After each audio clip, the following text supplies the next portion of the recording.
At 8:30 up there, yeah.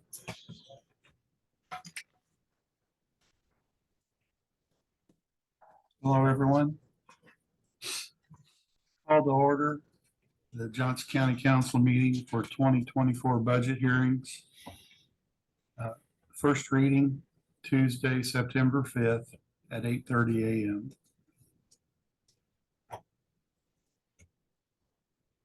Call for benediction.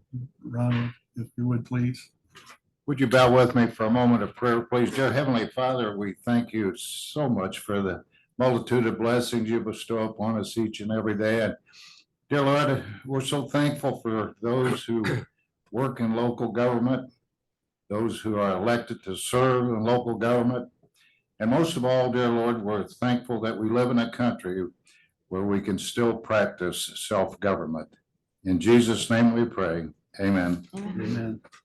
You please stand with me for pledge of allegiance.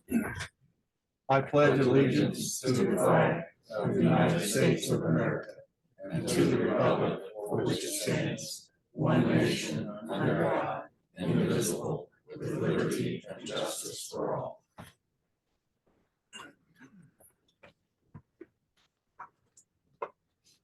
All right.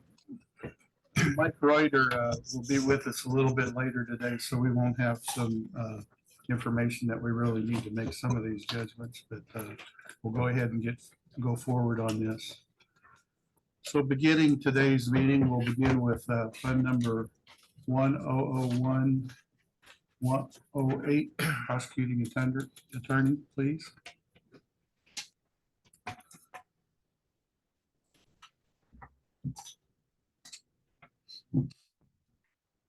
Good morning. Well, I think this is the 31st time I've been in front of this body. It's always piece cake. No, I'm just kidding. You never know what to say to start out. This is the third time I've come before this body as a newly elected official. And my pattern has always been after the election to assess what the needs are for the office and then to determine exactly what we need. Not asking for if we need two or ask for four, or if we need one, ask for three, but to always ask for exactly what I think we need. So I assess the needs, get them funded, and then stop coming to the well. So my goal is to get exactly what we need just to keep the county safe.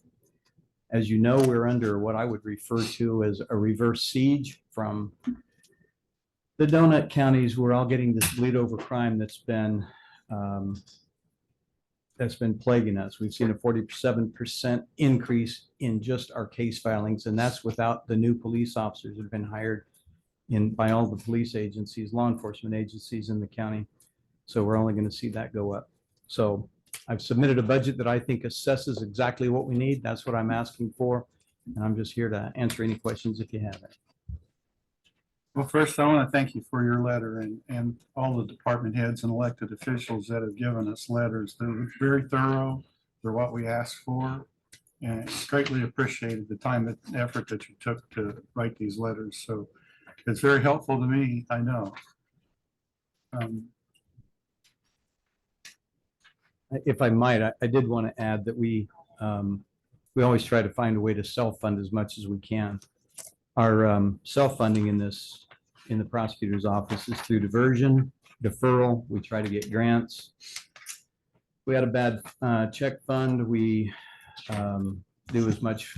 We've amped up our forfeiture program, and this is for people who are literally using money to the detriment of the people of our county. That's the only thing that we forfeit. Every one of these self-funding programs I set up the first time around. Absolutely everything that we do that self-funds was set up by this administration during the first 18 years. Hey, Lance, do you Yes. mind pulling the microphone just a little bit closer? Oh, yeah. I'm so sorry. No, you're good. Whenever I give a talk, my wife always goes like, get your face back in there. Okay. Is there anything you want me to repeat? No, I Okay. heard you. I just wanted to hear. All right. a Thanks. little Thank you more. for that. So anyway, we try to self-fund as much as we can. You guys all have the paperwork there. I don't, if you want me to explain everything in detail, I can. We've even got a PowerPoint for you. But I've submitted a budget that I think addresses our needs to help us protect the people of this county. It's on the backs of the law enforcement officers of this county, and then what they bring in, then it's on our backs to keep those people that they arrest in jail or in prison. So I look at these first readings as an introductory reading and for everybody to get acquainted and to get further depth and for you maybe to hit a high point. Is there anything that you specifically would like to point out other than your great needs? We hit the ground running. I want to thank you for fixing the thing that we asked for last time. And our biggest thing is to get these things funded and then stay out of your hair. And if we need to have more needs after that, to try to do it through self-funding. That's my pattern has always been. When I was judge, I did that. And when I was prosecutor for the previous, before judge for the previous 18 years, that's what we always did. We'll continue to do that. Thank you. Anybody have any questions? I do, sir. Yeah. To follow up on what John said, you've made yourself very open to make contact and answer any questions in advance. I know I can't speak for everyone, but I think I can speak for a majority of this council has spent hours and hours and hours leading up to this process. And I know you've been very open to answer any questions that I know I had some hard questions, so I do appreciate that. I do have one question, not a hard one, I promise, but, and you may have to get back with me later, but I know that you guys have always had the STOP grant, and I don't see that in 24. Was there something to do with restrictions? Is there a reason you no longer have that particular funding? We do have it. It has turned into such a fiasco. They have made it so difficult to use that we finally decided we're done with it. Because what they do is they used to make us report things. What does that person do? A piece of cake. We can do that. This person works their tail off. Then they started reporting, well, a whole bunch of woke policies and, you know, are you doing this? And we spent so much time with that person having to chase their tail, filling out all that paperwork and addressing things that don't even apply to us, that we decided it's, quite frankly, it's just not worth it anymore. Mm-hmm. And in the letter that you did provide to the council, it gave some statistics in there on the rise in crime that's coming through our county. And I think we're all aware of that. But I, for one, do appreciate that information and the research that it took to provide that. Just wanted to say thank you. Thank you. And on that, we got a lot of help from the Indiana Prosecuting Attorneys Council. They are also concerned about what's going on with the donut counties. And they pointed out that our prosecutor's office, there's a number of deputy prosecutors that they figure statistically is needed to adequately address the crime that is in the you know, by population. And for example, Boone County has 102% of the number of people they need. Hamilton County has surprisingly only 90% of the number of people they need, according to their assessment. Hendricks County has 84%. You go, Hancock County has 95%. You get all the way down to Johnson County, and we have 72%. So we're the lowest, with the exception of Shelby County. And I won't make fun of Shelby County because my family used to live there, but they're the lowest, but we are next to them. And we're just trying to, and if we get one new deputy prosecutor, that only moves us up to 76%. But after Brandon and my other staff figured out the caseloads, we believe that we can handle everything if we get ourselves up to that 76% of what IPAC says we need. Thank you. Any other questions? And what I'd like, I'm going to jump in here a little bit further. We go through this. If you look at your pink sheet, you're going to be going number 1001 through number 2509.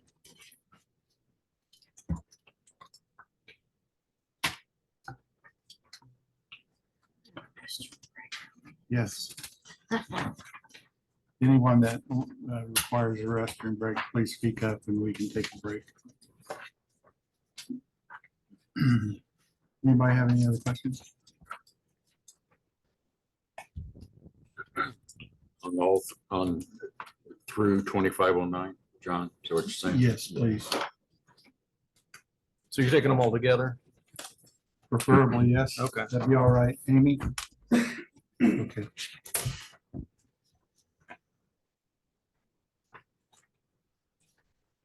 They'll refer to, I'm right, aren't I? 2509's pre-trial diversion. That's also under Yes. your guys. Yes. Correct. I'll make a motion to approve. We're going, are we doing these one at a time or all of it? No, are we taking them all at once? I mean, I have some questions on 2508. You just said 108. I'd like the motion to be, but if you want to call out anything specifically, sure. Yeah, I have a question on 2508.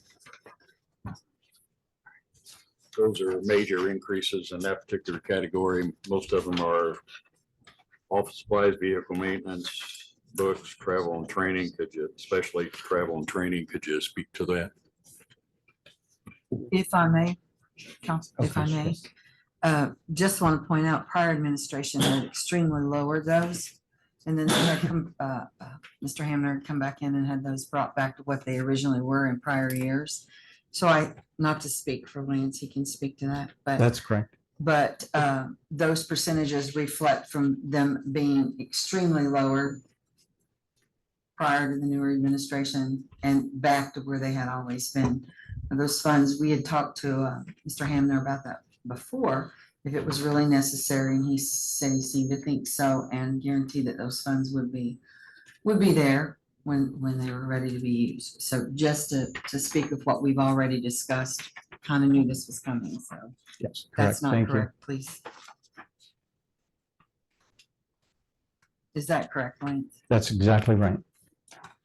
So if I could ask, the spend is only, it's less than $1,000. Is that because you hit pause on travel and training for the year and now you're gonna, I didn't get the first part of what you said.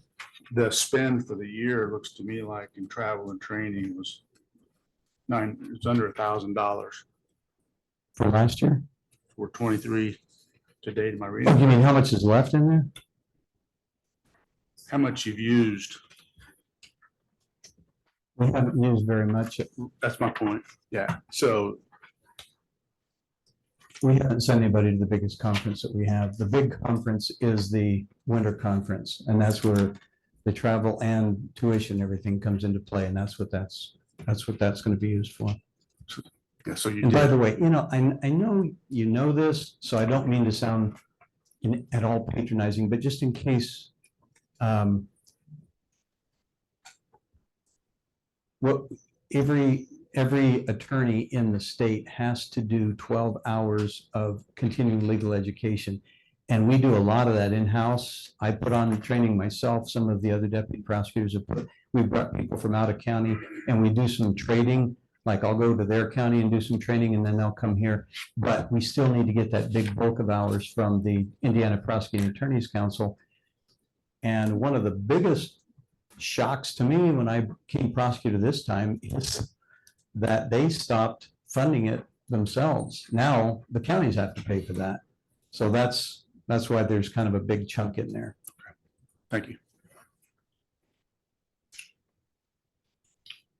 Ron, I know you had some mention about fuel. Do you want to bring that up now or? Well, why don't you go ahead and finish with the prosecutor, if that's all right, and then I'll Sure. talk to you about that.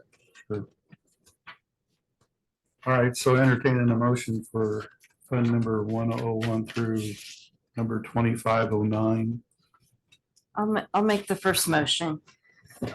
I'd like to approve account 1001-108 prosecuting attorney.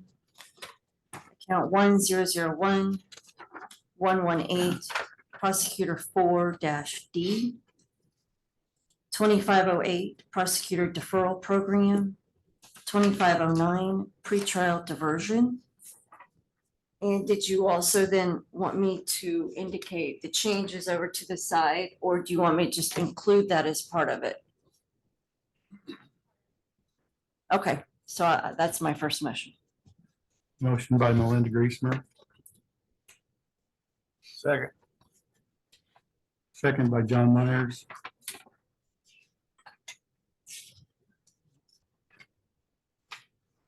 So since all are present, do we need to call for a roll call vote in this or no? do not. Oh, yay. All those in favor, say yes or yay. Yay. Yay. Those opposed, Yay sounds too much like nay. hearing none, motion carries. Thank you, Mr. Hammer. Thank you. Thank you. Have a good day. Thank you. I want to add my yay to yay. No, thank you. Thank you very much.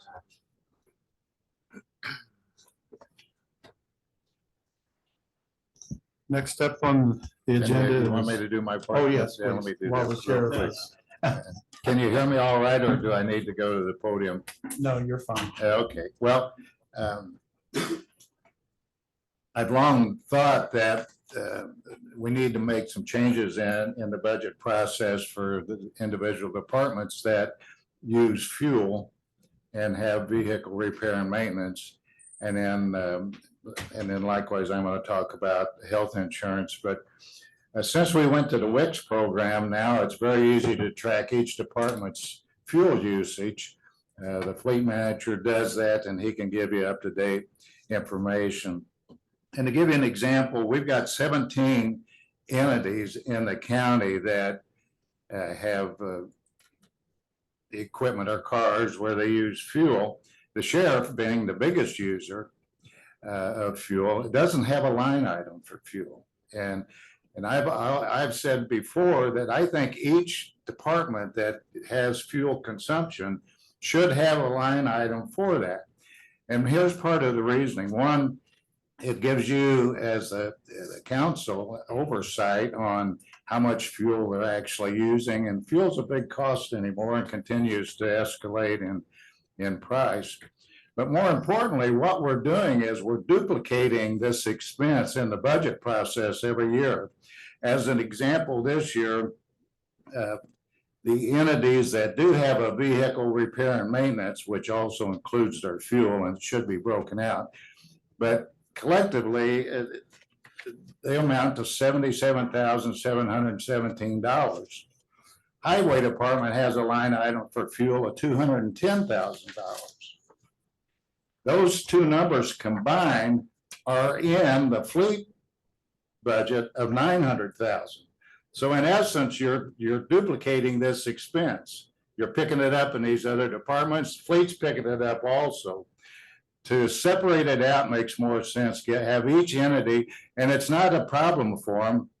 As an example, the sheriff or whichever department, community corrections, coroner, whoever, can simply get a hold of the fleet manager. He can tell them how much fuel they're using. And so it'd be easy for them to put the line item in and make that total available going forward. And then, of course, he can do the same thing with the repair and maintenance, which is basically parts and some labor. So you've got that expense there. And then on the health insurance, we're doing the same thing. Right now, we've got 8 entities. Alcohol and drugs, the only one that I haven't included, because for some reason they moved their employees out. They had $34,500 in health insurance last year, and it's zero this year. They've moved their employees to another area, I guess. And I got a call into Shannon Barrick to find out why. But the example is right now, we've got eight departments that are reimbursing the county for a total of $515,000. Well, in the commissioner's budget, we've got in here $7 million for health insurance for 2024. In that $7 million, that $515,000 is included. So in essence, we're duplicating that cost again. Collectively, if we take the two and take it out of the budgets, right now, it's $802,717. So in essence, you can reduce your overall budget cost by $800,000 right here in the very beginning by doing these simple things. So what I talked to Barb and what I suggested is on our budget, when we get to that, we're going to reduce that 7 million by 515,000. Likewise, what I'd like to see done is going to second reading, maybe if you can do it, is have all of these entities that have fuel consumption, put a line item in and plug those numbers in. Like I said, they can get it from the fleet director. It's easy to get. And now you got a budget that's really a true budget where each department is identifying and clarifying their fuel usage, and we're not duplicating it in the fleet budget. So Okay, just want to bring that up this morning. all right. And also we can address that. I had a note in here because I noticed there was duplication in the fiscal report also. So maybe we. Yeah. All right, thank you. Yes, sir. Thank you. I'm sorry, Sheriff, please proceed. He's always picking on the sheriff, so. My friend. I don't mean to steal your thunder because I know you have some. We're good. A lot's going on in law enforcement right now. And as we heard the prosecutor speak a few minutes ago, being one of the donut counties to Marion County, I believe we're paying the big price. I was looking at something this weekend, Hamilton County, being a donut county, on 9/2/2023, they had 16 major incidents in Hamilton County. And we're seeing crime go up, but we're also seeing difficulties in trying to find good law enforcement officers. You know, Greenwood, Franklin, you know, it's not abnormal to do one or two processes a year. We just completed a process for the sheriff's office. And I'll just use for an example, we had 32 applicants, maybe 25 show up. We're gonna have 5 on this next list. When I was hired back in 92, there was 5 on that list. We have gone backwards. But we're all competing for the same folks. And you're gonna see, I'll be back next year to ask for raises again on the law enforcement side, because that is the norm right now. You got state police that's gonna be offering, I'm not gonna get to this number here. That's not the number I'm shooting for my guys. But $110,000 for a 10-year trooper. You know, Greenwood, Franklin, we're stealing each other's people when we're out here trying to put a list or hire folks all the time. So the competitive edge is going to be something that's the new norm for us to do. The jail, and I'm going to be kind of hitting all different aspects of what my budget covers. The jail, we're always looking for correctional officers. And that's the same too with Marion County. They're doing sign-on bonuses. People that refer folks that work at Marion County, they're getting some type of bonus.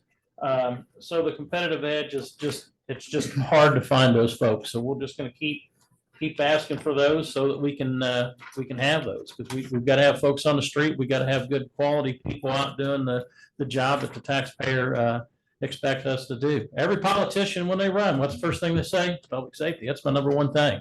That's my number one thing. It should be your number one thing as well. So calls are increasing every year. I wrote a speech.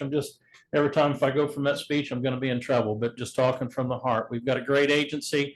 We're doing a lot. When folks need support, I don't care what other city or town it is, they call the sheriff's office. We've got the equipment because the council, you have been so great to us to allow us to do things. I don't approach the council very often. Why? I use my commissary money. That's what it's meant to do, and that's what we're using. And when I spoke to a lot of you, we'd already used within the last year and a half, 1.2, 1.4 million probably now out of commissary, just so we wouldn't have to approach the council, and we can be good stewards of that money, and we can use it for what it's intended for. So I'm open to questions. Of course. Well, thank you, sir. I'm gonna let my chief deputy, he does want to speak one thing, or do you want to do it after? We want to discuss one thing that maybe not everybody's I just want to speak briefly, Andy Barnhart, Chief Deputy at the Sheriff's Office. I want to speak real briefly about the work that was done by a little unofficial committee of members of the Sheriff's Office, Probation, Community Corrections, and Juvenile Detention under, and then part of that obviously is under Court Services. The goal is that we wanted to represent all public safety employees in the county. So one of the things that we have is the classification system that's also being addressed by the subcommittee that the council formed. But that in that classification, which are called poll employees, they're public safety employees. We sat and spent dozens and dozens of hours breaking that down, and you've all seen that chart. But the basic gist of it is we wanted to have that collaboration that the council has talked about for years and years, and we did a lot of that work and took it out of where it's something that you would have to sit and figure out. This took over a month to put this together. And what we did is on this one chart here that everybody's got a copy of, we broke down all of the public safety employees in the county, no matter what department they're in, and put together a scale system similar to what a lot of other counties and municipalities already have in place, where it would be a very easy thing in the future to say, we want to give all public safety employees X percentage of raise. And what you would do is then calculate that base, the base scale, and then adjust off of that to figure out what those other salaries are. And by doing this, we've covered somewhere between a third and a half of the employees in the county. And this is something that needs to be done really countywide, and that's part of what that committee is looking at. But we have done almost half the county employees simply by putting this together. So this is something brand new that would be, a big decision for the council to make. But if you were to buy into the understanding or the idea of having a matrix system or going off of those job classifications, we've done a lot of that legwork already. And then as the sheriff mentioned, the big thing right now is just making sure that we have the top talent. And that's what we're trying to do, is we're just trying to keep competitive. We just recently found out the Bartlesville Police Department that their 10-year officers are going to be making more than what we proposed in this budget. So we are now looking at being behind Greenwood Police Department, right even with Franklin, and now slightly behind Bartlesville. And actually, they've got a matrix system in place. And when they hit the 20-year mark, they're actually going to be making $80,000 for their officers. So significantly more. Again, all we're trying to do is to keep our head above water, make sure that we're attracting the best talent that we can. Because having 5 people to choose from for merit deputies is something that's unheard of. It's happening across the United States. This isn't unique here, but we have to stay competitive and keep addressing that. So I wish we could say that this is a one-time thing or something that would go away after one big raise. But I think the fact of the matter is that the competition and the lack of people being drawn to this profession is showing. If you look at the hard data and see that we're asking just to keep even with what the counterparts are making in this area. Hey, there are people watching us, so why don't you put a plug in for what it is you look for correctional officers so that the public knows, some people may not. Sure. Well, I think that any public safety employee not only has to be attracted to that line of work in the sense of wanting to do something in the service for their community, but we have to have it takes over 9 months to a year to train a correctional officer between the jail school and their on-the-job training before they really understand what it is they're doing. So you're asking for dedicated professional people to look at this as a career. Some people use the correctional officer profession as a stepping stone if they want to be a patrol officer. Anymore, that doesn't even seem to be the case. Most people that are drawn into this line of work are doing it for that. So obviously, we're looking for those dedicated public servants. There's a reason that term is used as public servant, because it takes a person that is willing to risk everything. And we've all seen it in the news, what's happened in Marion County, what's happened here locally. It takes a person that's willing to put others' lives before their own to do that selfless service. And in many cases, not compensated anywhere close to what they could make in the civilian world. Someone recently told me that UPS drivers are going to be making $120,000 a year after a few years. And I know that's a direct result of competition. And this is the same thing we're talking about here, as staying competitive in our market. So a high school diploma and. Yeah, correct. Yeah. So high school diploma. Many have some college or military experience, and then the willingness to work holidays, weekends, nights, all those things that a lot of people don't want to do. But that's something that they choose to do to be a part of this career.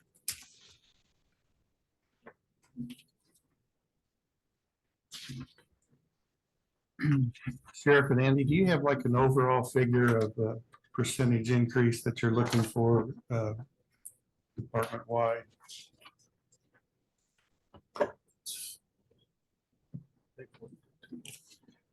Depends on which, it's broken down by which fund. So Okay. the 105, I think the overall was 8.22%. And that's going to all be reflected, of course, in what the auditor's office provided. That came from Lao.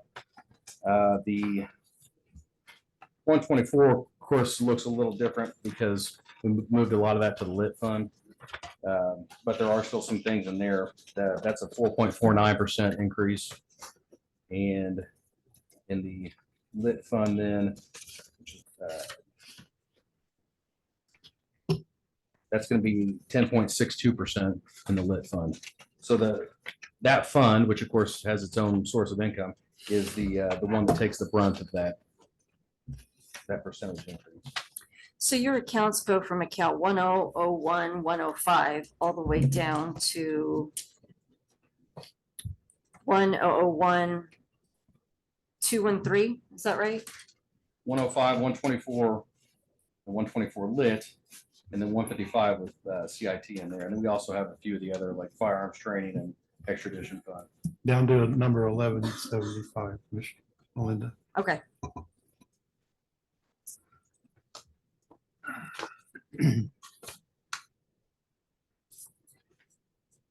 Have you guys lost anybody to another department in the last couple of years?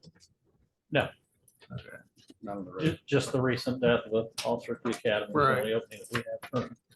I know some departments in the county are losing officers to different departments for money. That's what it comes When it down was to. pretty, we had one female officer that we had hired a couple of years ago that she was going to go to Franklin. We had an opening, called her. She wanted to come to the sheriff's office. She was with us doing tours of the county, received a call from Greenwood. So that's how this is working. We're fighting for the same folks. I think a lot of the struggle is not necessarily in obviously in attracting new people is the big thing. Once people get on a large department, they typically will tend to stay, and a lot of that has to do with the retirement. So having our own pension fund, once somebody gets on the sheriff's office, they're generally happy there. We're talking about for the merit officers. So they're happy, and so they're typically not going to move around like some city officers might do because of having that 77 police and fire. So once we get them hired, they typically are going to stay. So we've not seen the turnover on the merit side that some other departments have, where they can go and basically chase the money and their pension follows them. Our pension stays with us. So it's the attracting new talent portion and making sure that we've always got the cream of the crop that we're putting on the street. That's the challenge for us. John, I think we also upped our standards with even the testing results, because sitting down with Director Horty at the academy, sheriff's offices, other agencies are sending folks to the academy, and they're thinking that they're going to get this model employee when they get done at the academy. That's just basic 16 weeks. So we want to make sure that we're sending them a good product and we're getting a good product back from them. Right.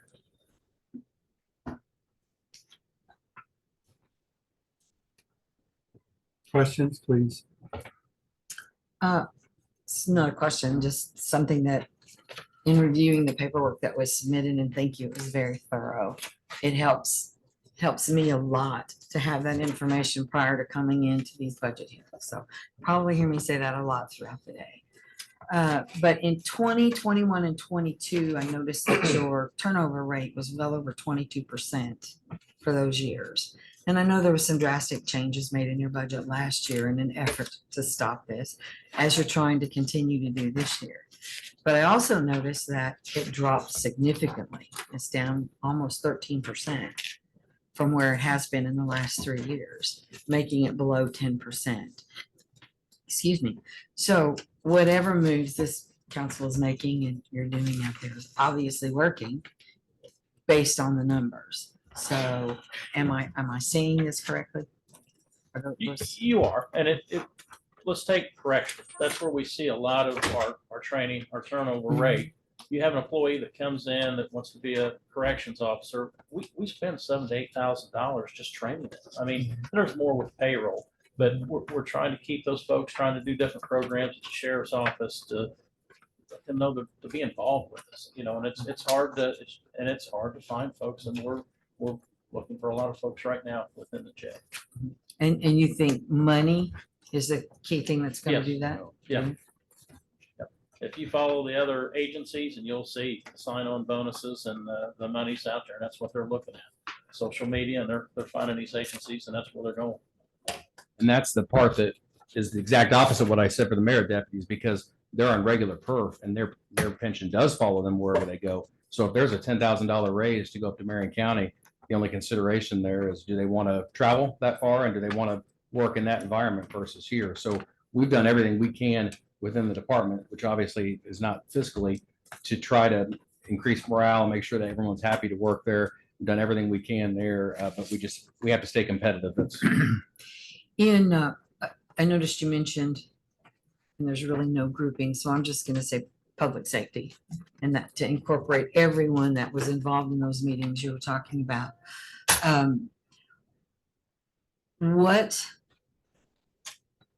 Okay, do you foresee this in the future ever getting better? Or is this always gonna, you think this is always gonna be a problem?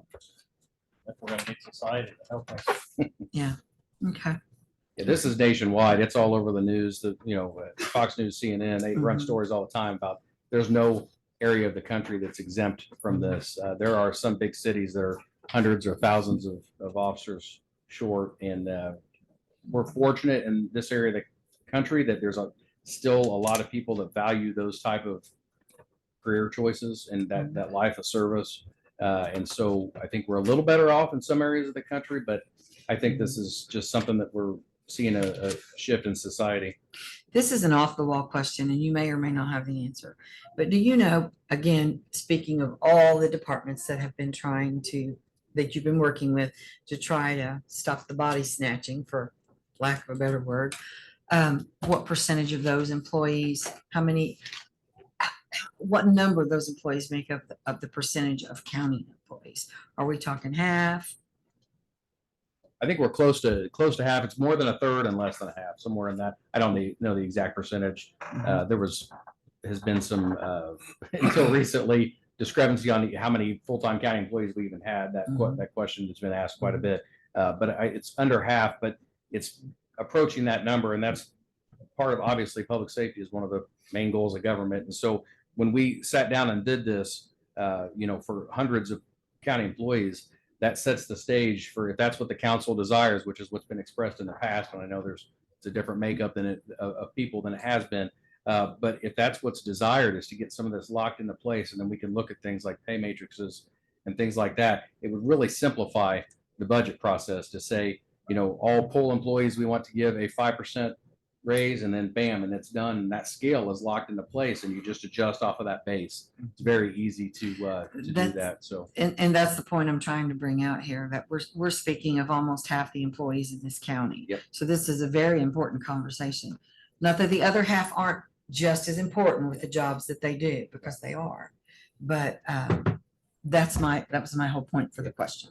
To and we point can out, do this for everyone. That's part of what the committee made. right. Thank you. And on the law enforcement side of it, you look at IMPD, they're 300 short. And that figure at state police of $110,000 is dangling that carrot in front of their face. Mhm. And I believe they had 50+ officers go for that lateral transfer. Mhm. And I believe that IMPD is going to take 30 of those. So that, I don't want to get behind that 8 ball where we're 5-6 officers short, because that's going to be difficult on us to find. Our list would be gone. Mhm. So we're looking at different avenues. We're probably going to have to do a hiring list every year, just so that we have great candidates on that. So it's a battle, like you said, across the nation. Correct. Thank you. I'd like to ask if what you've got in lit is what the most you feel you can transfer to the lit as far as expenses. That's up to the council. Every year we put a little bit more in there, and that, of course, that'll depend on what Mike Reuter says, what that fund looks like, and what when they extrapolate how that's going to continue to bring in money. I think as incomes go up with inflation and the private sector, the salaries are rising. Since it's based on income, that number is going to continue to rise. And I know it's going to be looked at for other things with community corrections and all that. But until he reports on that. We've never been opposed to moving any of our budget into that. That's what it's for. I mean, when the council passed the lit, that's the public safety lit, that's what it's for, is to, because this is a concern everywhere in the state of Indiana. And so that additional funding source is just necessary. And this county put that off a lot longer than a lot of other counties did. And then finally has this money available to do the things that the public wants us to do. Well, I think I need to comment on the lid a little bit. The legislature just passed and it put in place July 1, where the amount of the operational expense that can go towards the lit is now 0.2%, which is the entire amount that we're collecting right now. So when the construction is done for community corrections, and that those people also enter that operational side of that lit, then we're going to have to determine what to do. But right now, we're taking in a pretty substantial amount in revenue for that right now. So you're going to have that, and you're going to need to look at that. I think it's a benefit, and council needs to consider this when we transfer funds out of the general fund. We're taking the weight off of the tax or the property owners back, and we're putting it on an income tax. So I think it's a good move. It's smart for us to do that. It's a vehicle that the legislature has given us, and I think we need to use. But the overall amount of that lit has increased to 0.3%, and it used to be 0.2%.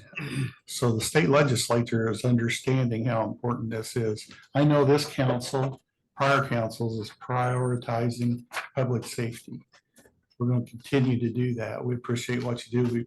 We appreciate your innovations in the CIT. I mean, we've got one of the best forces in the state, and we're very proud of you.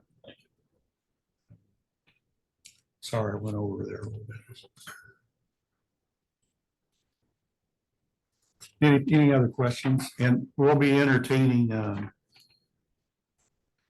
motion, I believe it's from number 1001, 105 down to number 1175. And if I'm getting ahead of this, please let me know if anybody wants to address anything in particular in any one of these funds. I'll give you some time to go through these. It's pretty extensive list. 4, 5, 6, 7 of them, 7 funds. While they're looking, do you have anything else you'd like to add? I've all been practicing right all weekend just to approve my budget, just make the comment, let's get it done. I'd like to know how Ron feels about all this. Ron, do you have any input about anything? Of course. Let's just talk about the proposed standardization of positions. And we used to have a grid system, and we abandoned that. In a capitalist system, probably the two most important ingredients of a capitalist system is productivity and allegiance. And when you go to a grid system or a standard system, you really diminish both of those. And that, I think, in part is maybe the reason that some of these departments have trouble keeping personnel. When you go to a socialist system, or basically I'll just leave it at socialist system, you take away tenure, you take away Incentives. work ethic and But I don't think we're workability. I'm going to interrupt just a little bit, because I don't think what the committee is doing is not a socialistic. It is trying to individualize each employee and their position. Well, it doesn't, They're putting seniority into this grid. So a person that served 35 years has some consideration. And we hope to get to that. Currently, there's none. yes, under the current system, and I think what you're proposing, you take seniority and you take merit out of it.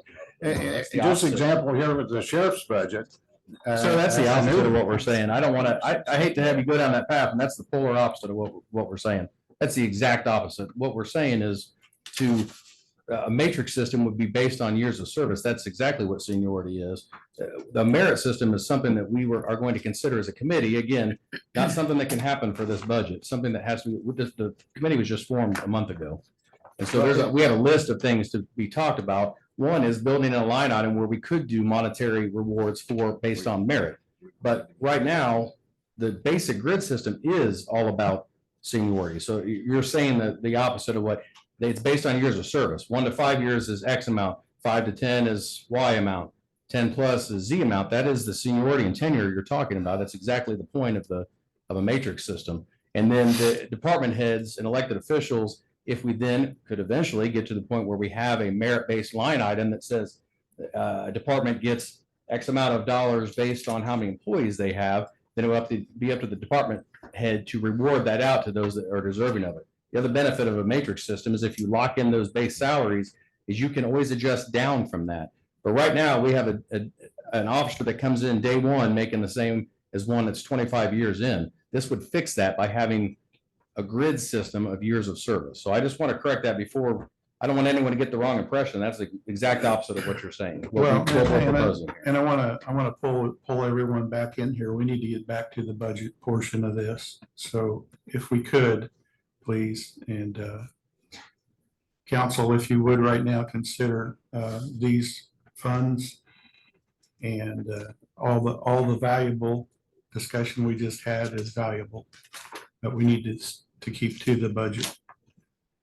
Mr. President, may I Yes, speak for a moment? absolutely.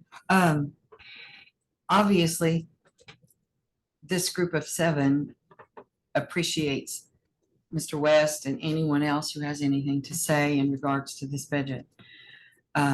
It's of my opinion, these conversations are for another time. And calling upon someone from the audience after the hours and hours and hours of time and research and speaking with these individual offices and answering these questions and being on these committees, it's just, I'm one person, but I think that although I believe everyone should be heard, there's a time and place for that. And I don't know that during the budget hearings is the time for that. See, I guess I feel differently, so I guess we'll just have to agree to disagree. Okay, We're putting together- let's move forward. We're putting please. together tons of stuff. This committee is going to come forward, if allowed, if permitted, with a multitude of suggestions. We only had our first meeting and we've got a whole lot of things. I think you're going to be we are going to be coming forward with those things. It just takes some time. This budget hearing it was formed a month ago, the committee. There's no way that with 700 employees, it could have been accomplished by this year's budget. So that's what our long-term goal is to make sure we have those discussions. And it's always in the works. There are changes always in the works. We need not be static. So again, council, if you would please get back to these funds, number 1001 through number 1175. Anybody have any questions? I'll take it fund by fund if you'd like. Number 1001, 105. Anybody have any questions? 1001, 124 jail. I can go so on and so forth, but I'd also entertain a motion.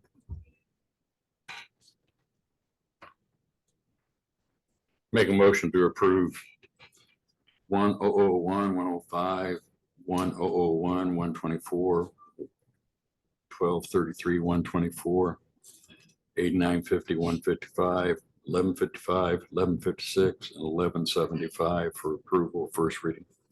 Motion by Mr. Deere, Second. second by John Mollers. Any further discussion? All those in favor, say aye. I All opposed? Hearing none, motion carries. Thank you. Thank you.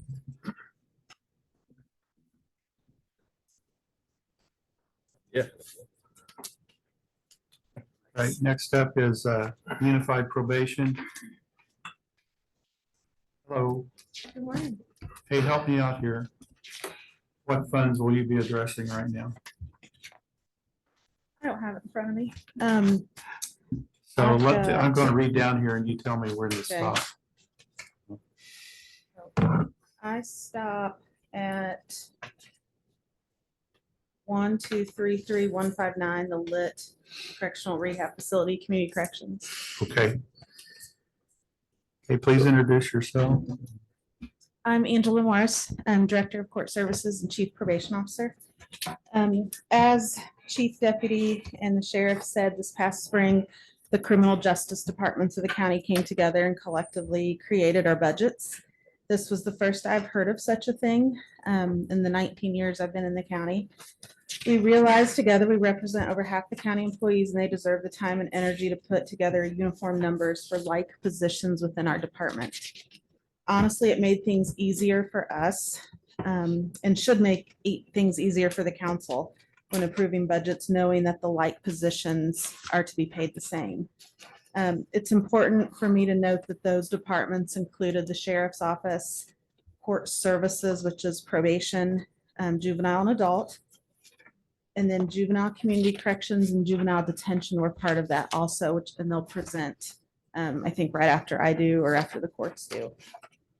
We had tough conversations, lively discussions, and in the end, it was accountability among department heads. I'm proud of the work we've done. I'm proud of us getting together and discussing like I said, the tough conversations that haven't been had before. So since July, Sheriff Burgess and I have met with, I think, almost everyone on the council individually to go over the structure of what we came up with and collectively among the criminal justice departments. We answered questions and had good discussion, in my opinion. Again, I'm proud of the work we did as a group, and I think it shows unity and support within the county, and it's a good move forward for our departments and for what the council has asked for in the past. So you said your budget went down to which number? The lit for community corrections. Number 1233. Okay.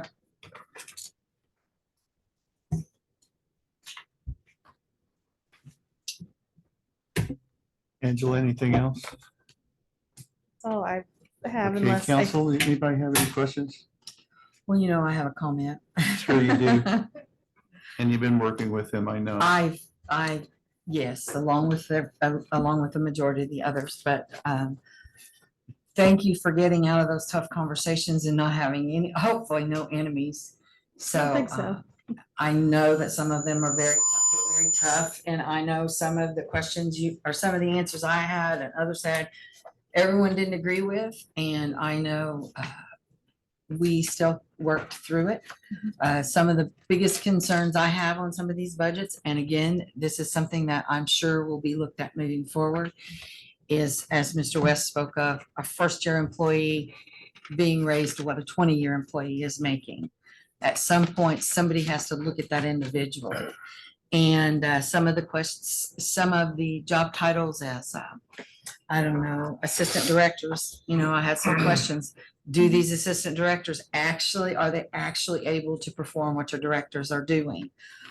Some of the supervisors, if you have someone supervising 2 people as opposed to 20, Sure. needs to be a difference there. So I do realize those conversations have been had, and I know that everyone is pretty much in agreement.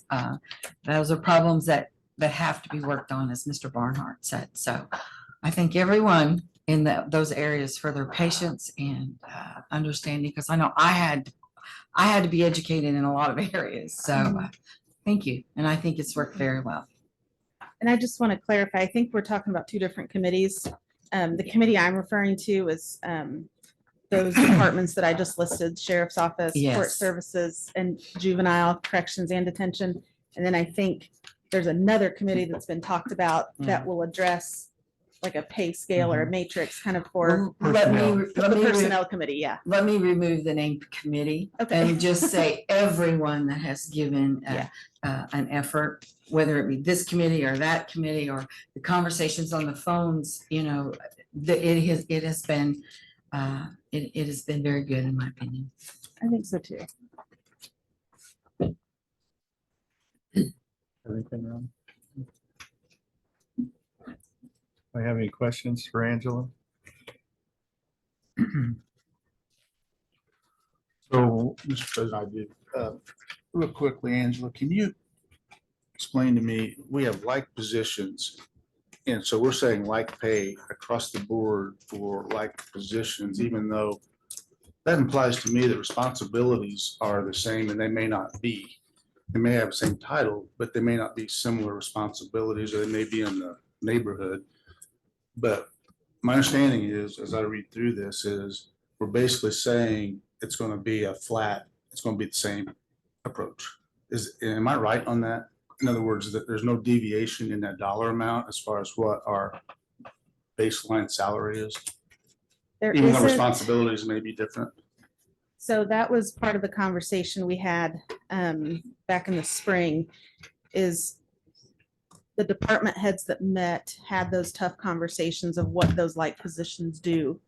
And then we changed titles based off if someone's positions did less work or had less people in charge of. Until the personnel committee can get rolling this next year and come up with, I think, that matrix of years of service and things like that, it's gonna have to be the same. So this could be a stopgap approach until something Yes, different comes along. This might. that's may or how may I not be looked better. at Okay, it, within the departments that met. thanks. But yeah, once that personnel committee gets going and can get those different categories and years of service going, then I think that'd be the appropriate time for a first year person to make this amount versus a 10-year veteran to make this amount. And it would make it easier for department heads, but we don't have that right now, so we had to do our own. And my other point is, long-term, I struggle with that thought process of if you're this, then you're that, no matter where you are. And there's no deviation from that, which is what I kind of read into this. I may have not interpreted it appropriately. but- No, and I think you're absolutely right. A lot of what we're faced with is that some of this comes down from the state, correct? It starts there as they set minimum salary standards for, That's just for probation officers. yeah, for, Yeah, only but- probation officers. but that's where it starts. Well, we're starting with the sheriff's office, so if Okay. approving their budget and the approach they gave, in my opinion, sets the stage for my budget, juvenile detention, juvenile corrections. I just want to answer your question, sir, because I think I understand what you're asking, which is if there's a clerk, which is a Pat 1 in one office and a clerk, which is a Pat 1 in another office, where we were going to look at that when we had talked about this, we did it with just the public safety employees, the poll employees, is the division of services and how many people are responsible for and things like that will be adjusted in those numbers. So if based on job responsibilities, someone in one office may be a clerk, but that would be a Pat 1 versus in another office, more responsibilities might be a Pat 2. Does that make sense? So it's Yes. saying, yeah, so that's where that will come into play, is not necessarily that what we're proposing is all Pat 1s make the same base scale across, but based on what their job duties are is when they would adjust up and down to Pat 2, Pat 3, which is how it's set up. That's how the state does it and things like that, that you can, by adding additional responsibilities in or supervision aspects, you move up that scale. That's how you make that in. Thank you. Any additional questions for Angela?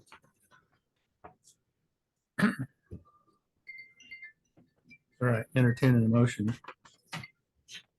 For number 1001, 138 through number 1233, 159. I'll make a motion to approve as presented at first reading. Motion approved by Pamela Burton, Second. second by John Dittmer.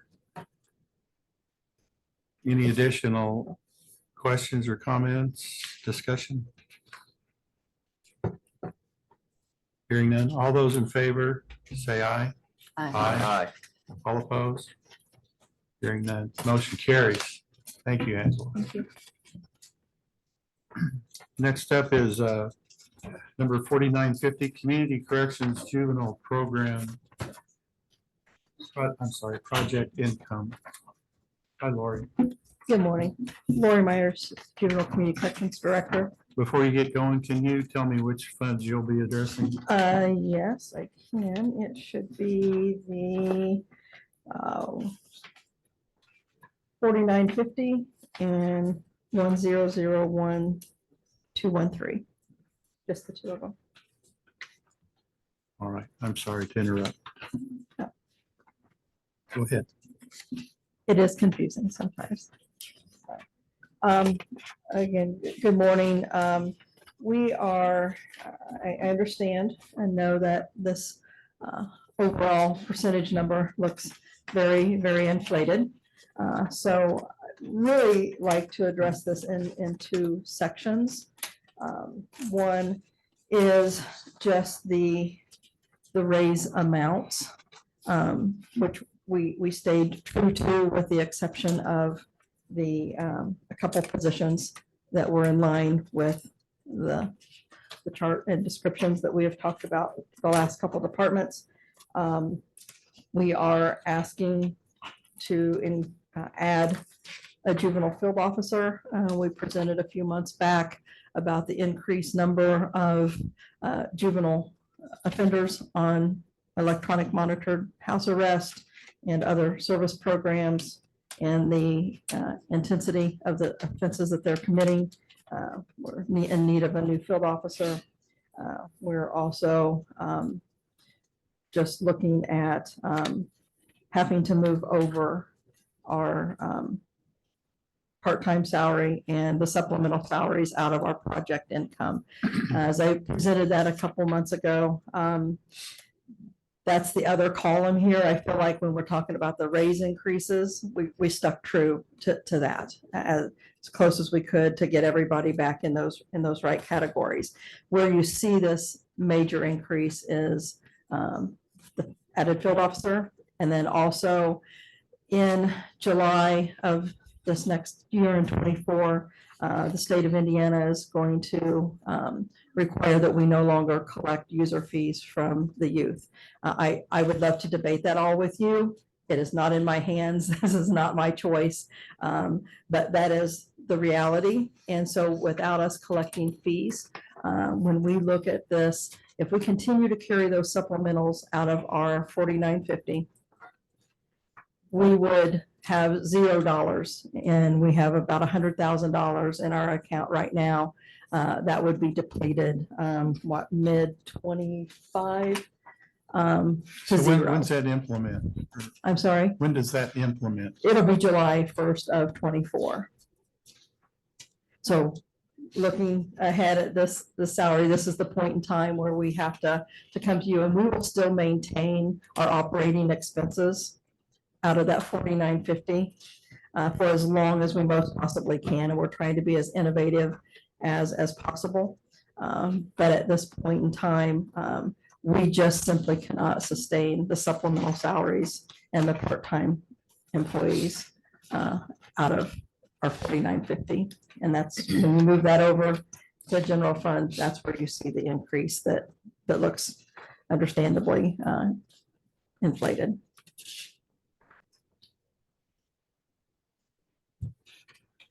Anything else? I have a question. Yes, sir.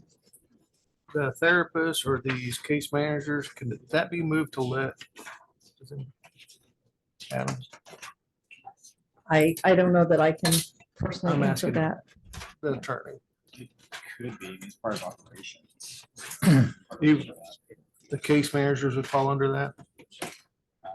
I can check into that and let the council know. I would hope that that would be part of, And then it's my desire that that's going to be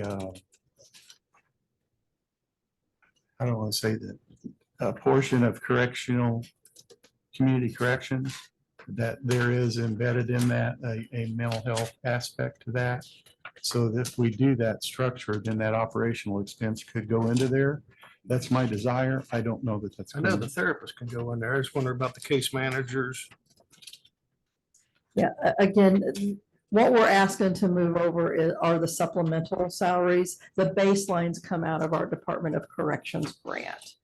So there's a good chunk of that is a fiscal year cycle that's a baseline of these folks' salaries. So these amounts are just the supplemental raises over the last several years. Right, but if they can come out of the lit, Yeah.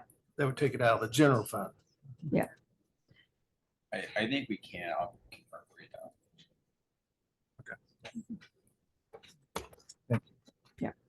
Any other questions?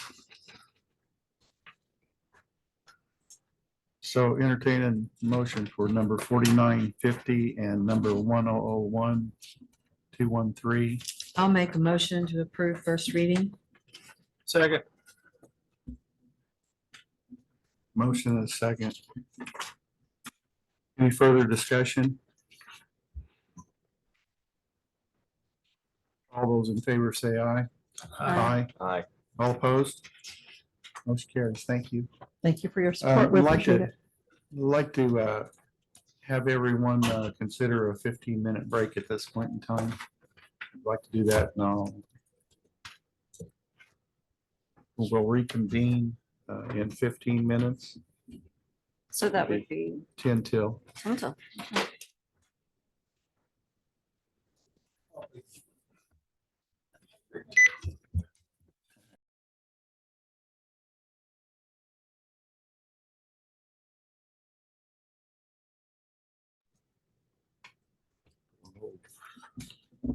Hi, good morning. I'm Christy Bruther. I'm the Director of Juvenile Detention. Presented a similar budget to that of the sheriff and community corrections and court services. I'm sorry, could you pull your mic closer to your mouth? There, thank you. Hi, Christy. Hi. So you're addressing number 1001140, Correct, just the one budget. just the one. Okay.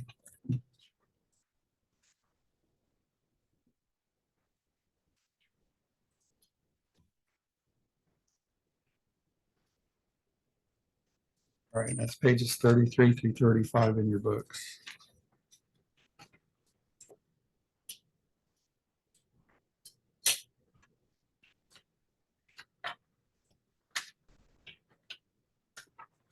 I'm gonna ask that we consider moving some of these positions to the lit.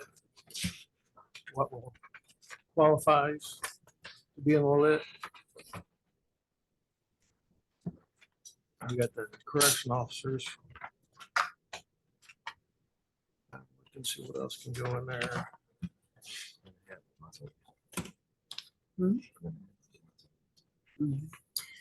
May I ask a question of Chrissy?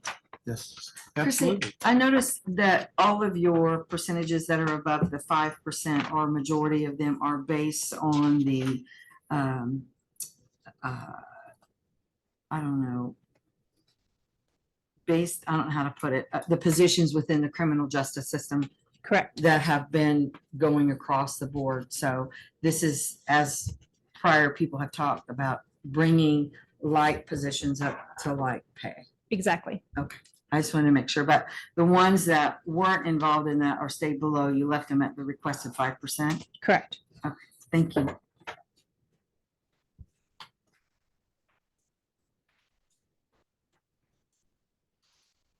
Hey, any other questions for Christy? I have one. Go ahead, John. On the supervisor position, am I reading this right? That's a 36% increase from 50, basically 51,000 to 69.5, let's say. And part of that is the result of a change in position. Can you put a little color on that, please? Yes, we took the supervisor position and moved it into the program, the mental health specialist. So rather than having a supervisor that was over the program team, and when we lost that person in that position, we realigned some job duties within our department, and we hired a mental health yoga therapist to do work with the kids and provide programming. She originally was a contract employee, and we moved her into full-time. And so her pay would be in a line with the other mental health specialists in the community correction and court services. So she's not a supervisor. She's a mental health professional. So that increase aligns with someone else in a like position in another Correct. area, right? So In we're juvenile making- community corrections. So we're making court a services. quantum leap jump. to So rather than accomplish that. asking for a whole new position funded at the 69.5, we eliminated a position and redone it. So it's a 2-for-1. You're basically consolidated, you eliminated a position, additional responsibility here. I'm just It moved responsibilities to other people that are on my team. trying to figure out how the math works on that as far as what the impact, overall impact overhead Yeah. was. So rather than keeping the 51 and having a supervisor and then asking for an additional position at 70, I absorbed other responsibilities and I'm basically only asking for the extra You did it for- 21,000. You did it for 18. Yeah. Essentially, right? Yes, sir. That's a good question. These are the kind of questions we have to know in budget hearing is clarification on budget issues. Yeah, Yes, ma'am. yeah. I agree. Good question. Thank you. Any other questions? I have a couple of just minor questions, and I would encourage the counselors as they're making reference for others to follow along. If you can use the account number so that we're all looking on the same page. I know that helped me a lot when I started. Overtime, 19,900. Fairly significant increase. What do you anticipate happening for overtime? Increase that? Why did you increase it Yeah. that much? Well, this year I've already had to come in and ask for a transfer to increase the amount of overtime. So about 2 years ago, the council reduced my overtime. And then raises were given and overtime wasn't increased. And now with additional salaries increases, the overtime goes up with that. So this is based on the last 2 years' expenses plus an addition of the 5% raises that we're getting this year. And line 25,501, specialization pay. Can you explain that? Yes, so we have some positions, employees in specific positions that have additional duties that are not captured, what I consider captured in their annual salary. With the alignment, when we had these difficult conversations among the department heads, I had a couple of supervisors making a little bit more because they did responsibilities outside of what a correctional officer does. For example, I have one that puts together all of our audit documentation for Department of Corrections.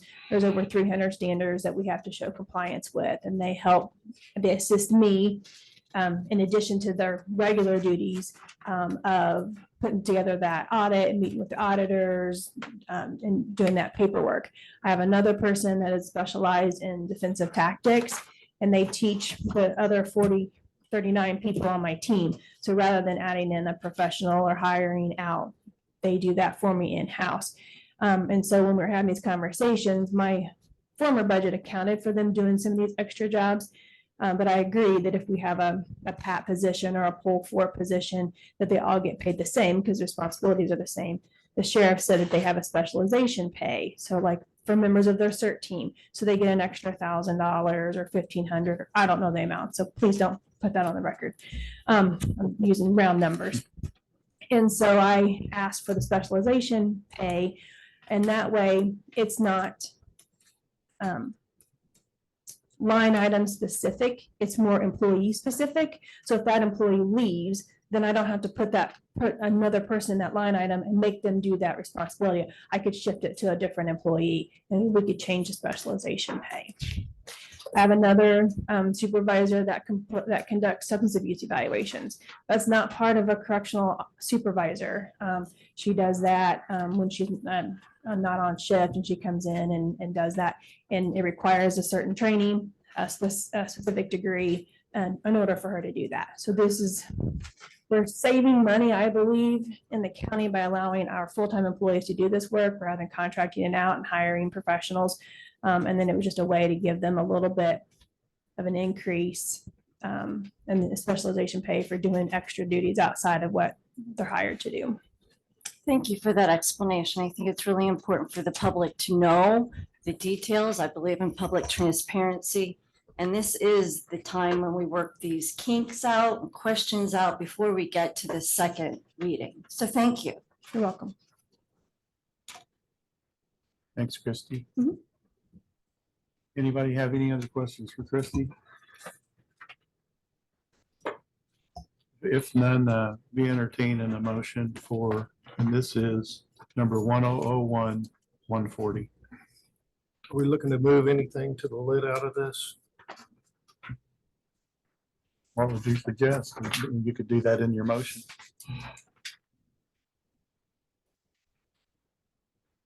Adam, correct me if I'm wrong. We can put all employees in there.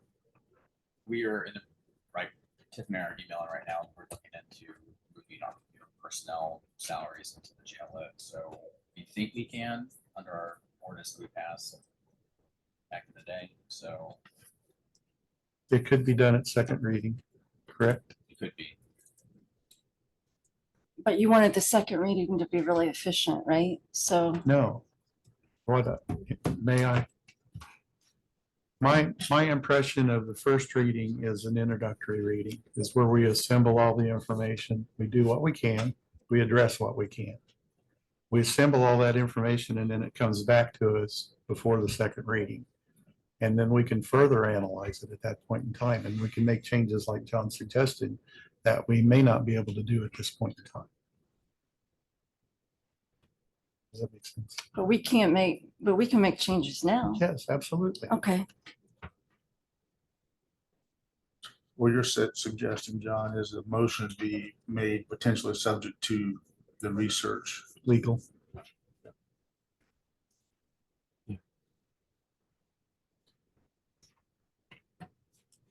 John, you want to give it a shot? How do you want it? You want it I want as you- presented or? uh, Okay.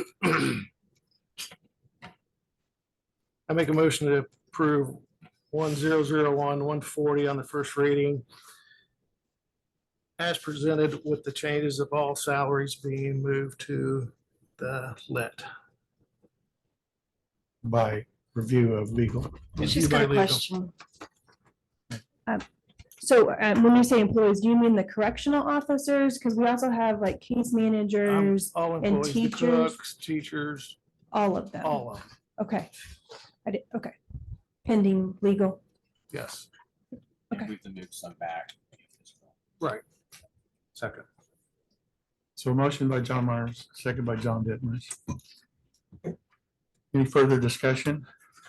All those in favor signify by saying aye. Aye. All opposed? Hearing none, motion carries. Thank you, Kristen. And thank you for letting me go and while we were waiting. Yeah, I don't know if Mike's here yet. Mike's here. Hello. Mike's here. Hi, Mike. Ah, there he is. Good morning. You're here to straighten us out, right? Know about that. Hopefully, we'll all be on the same page here. Good morning. I believe you all have an updated fiscal plan. The last time I was here, it was early June and we were dealing with estimates. We have some of the things certified, one we're still waiting on. But the fiscal plan that you have before you has been updated to reflect all the requests for the department heads that have been made with no modifications.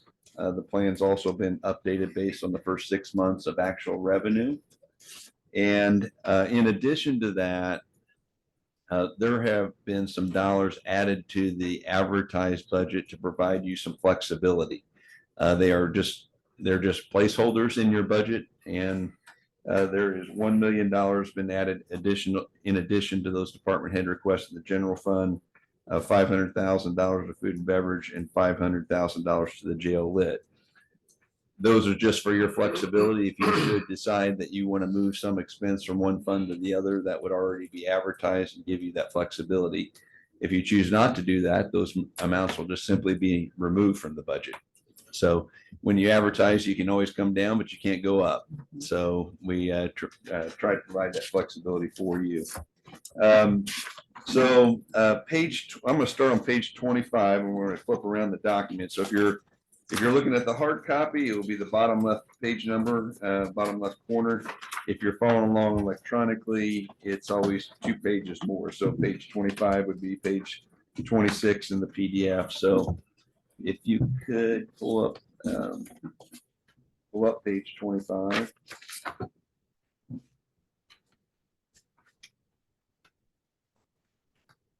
So you've heard me refer to this before.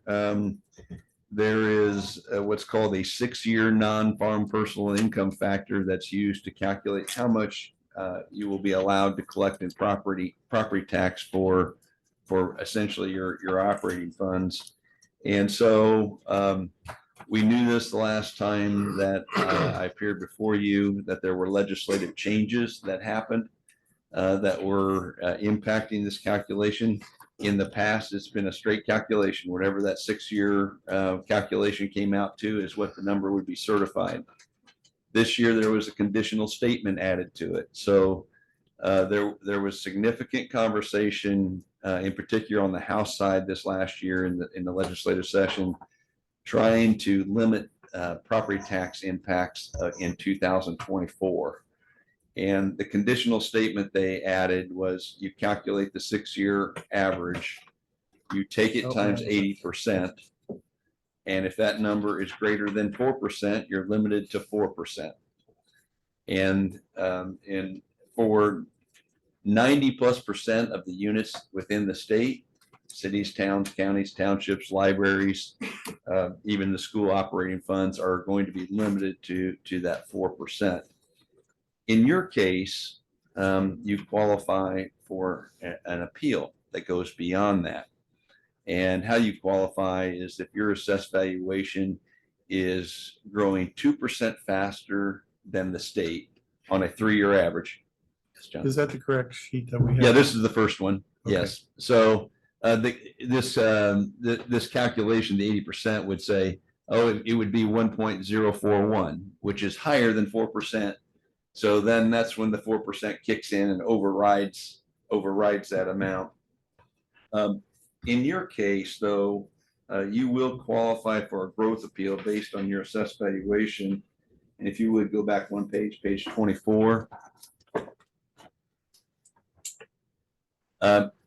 2024 assessed valuation is not certified yet, but the calculation they use is based on the prior 3 years.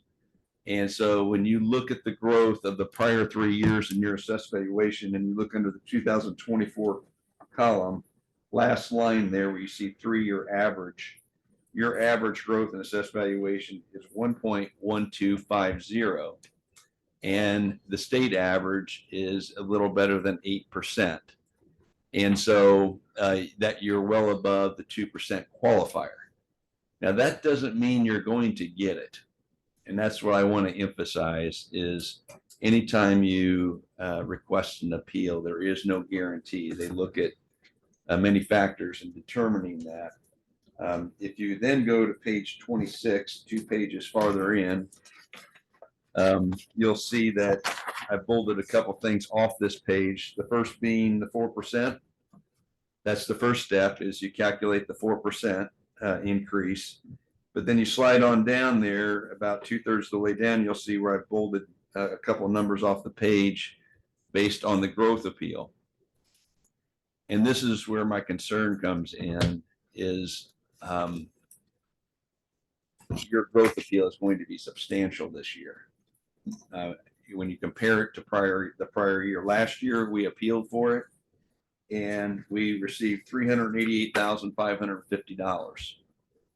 The math now would suggest that you would qualify for an appeal of $1,653,000.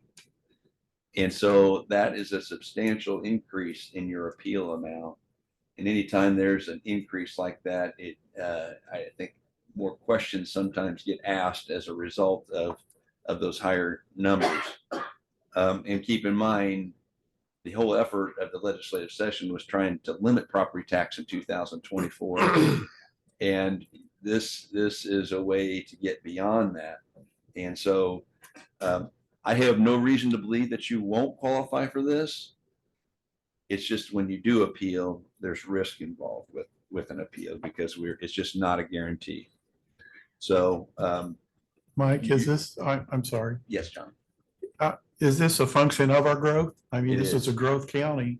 Yes, it and is. We're needing money for roads, Right, bridges. right. Where does this money, if we do get it, where does it go? Does it go to the It essentially goes into your general fund. Okay. So this calculates how much property tax that you will be able to collect for your operating funds, not debt, but operating funds. So And how does that affect us negatively? this affects you very positively because your levy is growing consistent with what your assessed valuation is growing. I can only share with you that there are a lot of growth units that aren't 2% qualifiers that will only get 4%. So you're of a small group of units that actually qualify for a growth appeal. And so feel fortunate. Yes, sir. Quick question. Is it all or none? If you appeal? No, they can lessen the appeal. In other words, they can approve all of it, they can approve a portion of it, or they can approve zero. Thanks. And Um, who is the they? Who is the they? Good question. Department of Local Government Finance. And so we don't appear before anyone. We complete the appeal paperwork and we submit that, and it's reviewed by the Department of Local Government Finance. Sometimes they have follow-up questions to that appeal. Sometimes they don't. Last year, there were no problems. Of course, that was a smaller amount. And you can even see in your future years, this will somewhat be a precedent of what they're going to do in future years as well. So if they approve this one, you've got some big appeals following that up. So it's important to you to appeal for this because that levy also is used to calculate your portion of the lit allocation within the units. So if you're able to keep your portion consistent with the growth in your AV, you're pulling some of those lit dollars back to the county. So it is an important appeal, and it's also a permanent appeal. It becomes a permanent part of that base, and you can imagine how that affects future budgets when you're compounding that kind of money each year. So What's the timeline, or when do we need to file this appeal? And is it the auditor's office that files it? it is the auditor's office. I work with them preparing that paperwork, and it has to be filed no later than October 19th. So you will have to pass on your part, the only action you will need is to pass the resolution itself. And then the appeal is submitted from the auditor's office. Okay, and then legal prepares the resolution. Okay. Yeah, there's also a template that DLGF provides us, and that just came out. The appeal paperwork just came out like last week. So thanks, Mike. I'm sorry to interrupt. no, that's absolutely good questions. Mike, would the DLGF have access to our proposed 2024 budget? Yes. And the reason I ask that is because we're only out of balance just over $150,000. I would think that the DLGF would look at that and say, I don't know that you warrant $1,653,000 when you're only 150,000 out of balance. Do you think that's going to be a factor? It can be. And that's the reason I caution this, because the reason we're only out of balance by $150,000 is because the appeal is in here. Oh, it isn't. Yes. So we would be out of balance significantly if we didn't get the appeal. Okay. If that helps clarify. Now I'm gonna get, there's something also important in the general fund I want to touch on when we get to reviewing that whether we're in balance or out of balance. We're actually in balance by quite a bit more, but it's a bit misleading how that's set up this year. So that's really important to your budget in 24. Page 40, local option income tax came in stronger than my estimate that I had in June. I tend to be conservative on those anyway, but page 40. The last known collection year is 2021. Now, I did have this number when I was here last time, and that is up 14.13% in 21. A new number that is part of this plan is that 59,152,000 in that certified distribution column. That is what the state has certified for budget purposes in 2024, and it is up 6.3%. That's good growth. I wouldn't say super strong, but that's good growth. But when you're considering the 24 budget, it is assuming that that 2021 number is the correct base number. Anything over 15%, if the state has more than a 15% balance of lit, it's put out to the county as a special distribution. And I'm using a pretty conservative number going forward. Well, if you would go to, let's see here. If you stay on this far left column over here, you can see that I'm using 3.4% as the next year, but that assumes that the 2021 base is correct. But if you go back 2 years, we grew 10%, and then we actually decreased 8.78% in our collections that year. But if I use a fairly conservative number of 3.4 in 22, and we won't know that till the spring, the state would have to kick out a special distribution of $10,362,000 back out to the units. That doesn't happen until May of 24. We're well into the budget process. But the reason that's important, that is also in your 2024 budget. When we're looking at balancing 2024, it's the assumption that that number is correct. Where are those numbers? As an example, the 1,653,000, where is it in the revenue stream here on page 1? On the appeal? Are you? Yeah, you said the number was already included. Yeah, in that our would be budget. in So that property where is tax it in number. our revenue source? That previous number would be in the property tax number there. So if you looked at property tax, it's in your property tax number. The numbers I'm referring to right now, though, are reflected under that line on page 1 called special lit. If you're looking at page 1. Yeah, I'm looking at it. So the appeal is in the first line property tax, but then there's a line there that says lit special. Yeah. So you can see that if that number comes in that strong, that would kick out about a $2.9 million special distribution. No. That's taken into account here. So lit has always been a difficult number to pin down. When you look at the historical numbers, up 10%, then down 7.78%. That's not consistent with what you've seen in your tax base and growth in the community.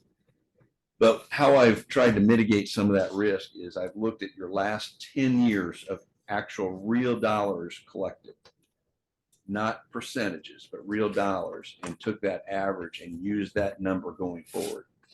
I may not be right in the first year, but over time, it would correct itself, if that makes sense. Yeah. Does that have any correlation to the increase in assessed value? Because I'm thinking the increase in assessed values, probably predominantly new housing, new people, more wages. Not always the case in recent years, because trending has far outpaced income, trending of home values. Right. And so that's what you're seeing in these last 2 years. The AV is somewhat, it's not false. I mean, it's a real number, but it has grown faster than income has grown. So what I can say, though, is when you look at that 6-year non-farm personal income factor and you rewind back to 21 in that number, that's a federal number. That was up over 8% in 21. In 22, it was only up 2%, but it was still up. That was a statewide number. And I think that's important. But the reason 21 was up so much is that was the year where they pushed a lot of the federal federal dollars out as a result of the pandemic. And so that kind of pushed that 2021 number up. And is some of that in your number here too? This is income data. It's protected. We can't get access to that data. We have to rely on what the Department of Revenue provides us. And so we don't have a lot of choice, so now we should know the real 22 number in the spring this next year. Now, you are in a strong enough cash position. Let me emphasize, you're in a strong enough cash position to weather that. And that's the reason I took the model and kind of looked at the last 10 years average, because you're going to grow more than that in some years and less than that in others. But over time, you would show that kind of increase over time. So that's how I tried to handle that. I also want to point out, Mike, I'm sorry, can we, yes, sir. stay there for just a second?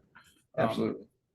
So the $150,000 deficit projected is including the assumption will be successful on the appeal and the assumed number we'll get from lit that is not going to be determined until spring. That's correct. That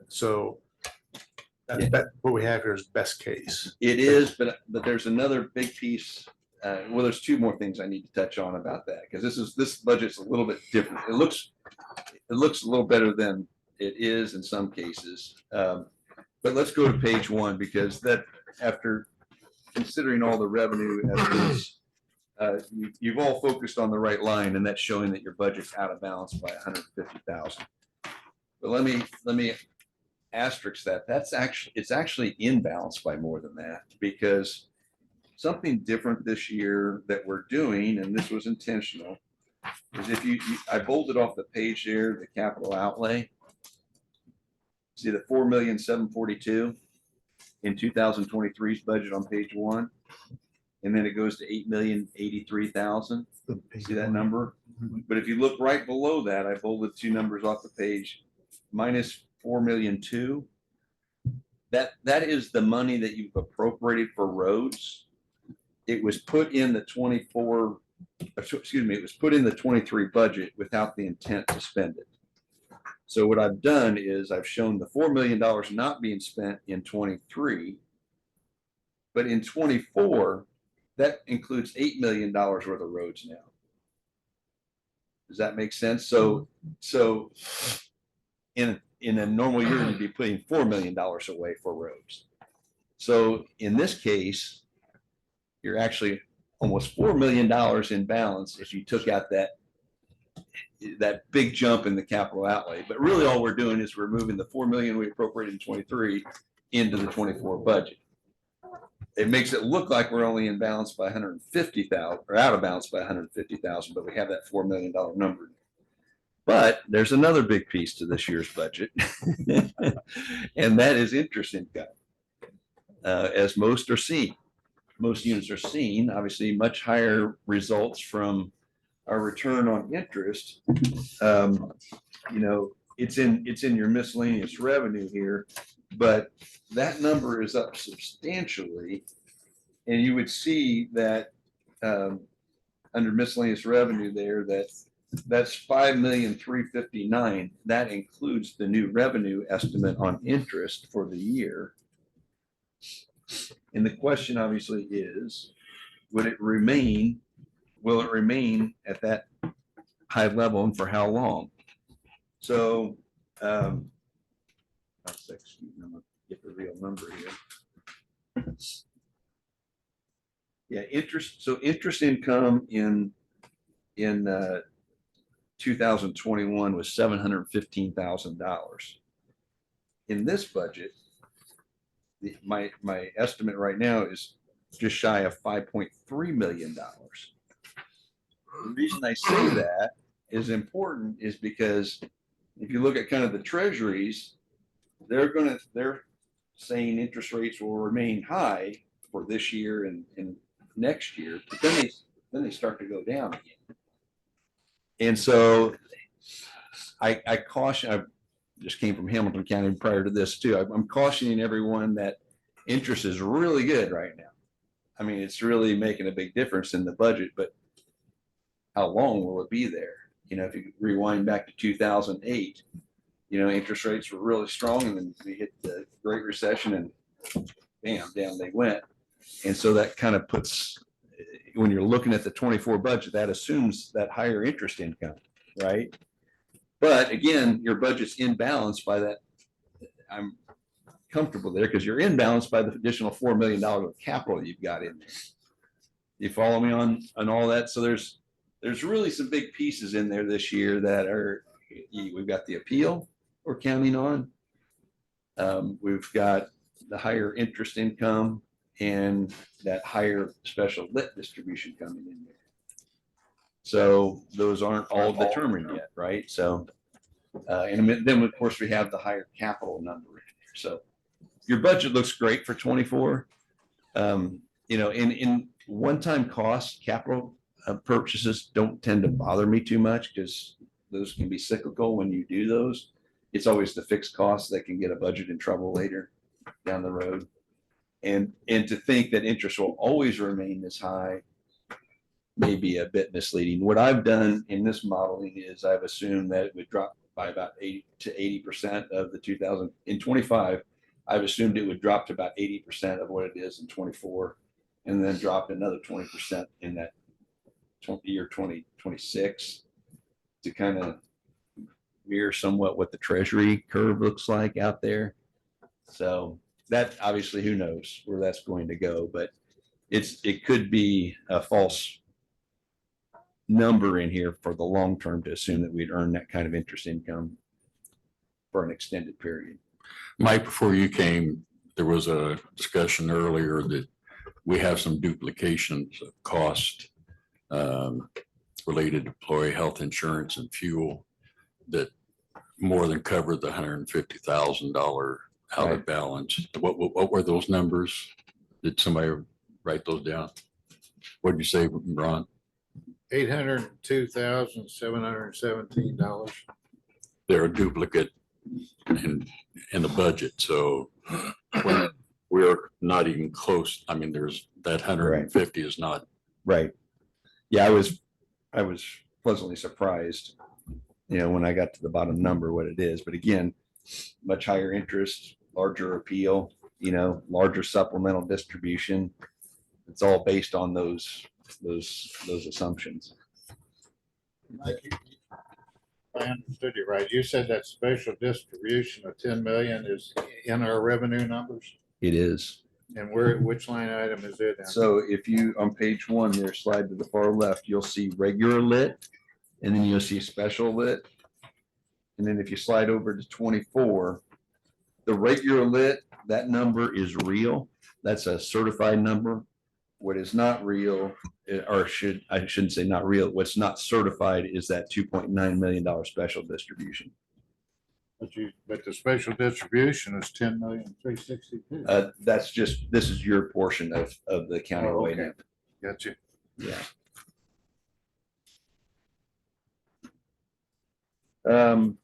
So you're in a very strong cash position, and I always, you know, one thing to reflect on is like, well, what's the right cash balance that we should have? And so I'm always looking at the next year's property tax settlement. And in your case, if 2025 is $22,500,000 in property tax, you would want about a little better than $11 million in cash balance, so that you get yourself from property tax settlement to property tax settlement. We have had to do that before, where we've had to do interfund loans, but that keeps you out of the interfund loan business or having to sell tax anticipation warrants by maintaining that $11 million balance. But you're well beyond that at this point. So again, I think your budget looks really strong in 22, but there's factors to why that's happening. Mike, when I've heard some other presentations where they talk about a lights out scenario where it determines the number of months that the county has if they stopped receiving revenue. Can we get to that at some point in time in the future with you? Well, in your case, your two biggest sources of revenue, one being property tax and the second one being lit. Lit comes in monthly. And so not equal installments is coming in monthly. Property tax doesn't come in till May, June, and November, December. And that's why I'm always looking at the next year's property tax amount to have 50% in reserves at the end of any calendar year, because that avoids that carries you from January until you start getting your property tax settlements in. So that's that 18-month lag. It's not 18 months. It's just that the county doesn't collect property tax until the spring in November. And so that gets you over those period of months in cash flow, is having 50% of that balance. And if you had a little better than $11 million, you would be comfortable with that. And you're well above that. So, yeah, so the budget looks good for 24. Going on through some of the other funds, page 2. I'm sorry, are there any other questions about the general fund before we move on? Okay. Page 2 is. Yeah, I did have one. And Okay. And it was in the food and beverage. And I know it's not reflected in this, but Ron, we talked about the group health insurance. And in here, we have budgeted 7 million for 24, and we also have 900,000 in food and beverage. Is that correct? That happened at one time, but it's not in the 24 budget. Okay. At one time, we did appropriate cash out of food and beverage for health insurance, but that has not continued. Okay. And I am going to talk about, I'll show you the food and beverage fund here shortly. Thank you. Sorry to get ahead. No, that's okay. That's quite all right. Page 2 is the reassessment fund. You have a lot of cash balance here, which has been kind of covering some of these expenses. And you would still have more than sufficient cash at the end of 24 if you approve the budget as requested. I only point this out that it is out of balance. You can see in the last 2 years actual, we've actually spent more than we've taken in the last 2 years and are on that path right now. At some point in the future, not in the immediate future, because we've got more than sufficient cash, but at some point in the future, we would have to realign either the revenue, we'd have to move the levy up on this one, which takes money away from the general fund, or we'd have to move some of the expenses to the general fund. So right now, not a problem. There's more than sufficient cash in the reassessment fund to fund what's being requested. But just note, at some point in the future, at this pace, we would have to make some kind of adjustment. On. Let's go to page 5 is the animal shelter fund. We might have to do a little more with this levy. Think of the animal shelter as being a department within your general fund. You've heard me say that before. Even though it has its own separate rate and levy, it shares the maximum levy with the general fund. And so if you put more money in this fund, it takes money away from the general fund. You put less money in this fund, it puts money back to the general fund. So it's just like a department within the general fund. And I only run enough property tax in it to balance it.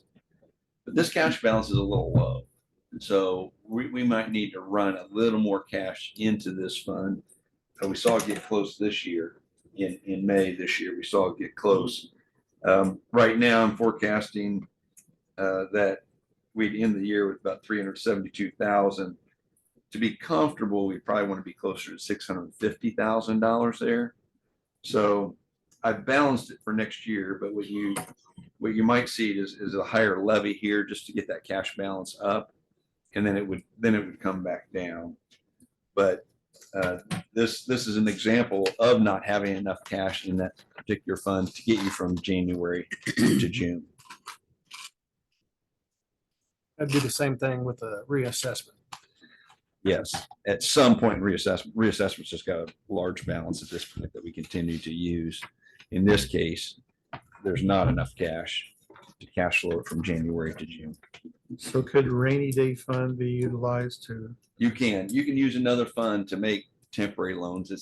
you can use the general fund, you could use rainy day to basically borrow from it and then pay it back before the end of the year. We try to stay out of that if we can. And so by keeping a 50% balance in there, and what I'm suggesting in 24, we might want to run that balance up with a higher levy. But the next year we come right back down because all you're doing is essentially moving cash permanently to that fund so it can cash flow itself into the future. So if we increase the levy on those two as an example, reassessment and animal control, then that's going to increase your out of balance on the general. It would at some point in the future, yeah. Now, it's really, in this case, if you raise this levy in this fund,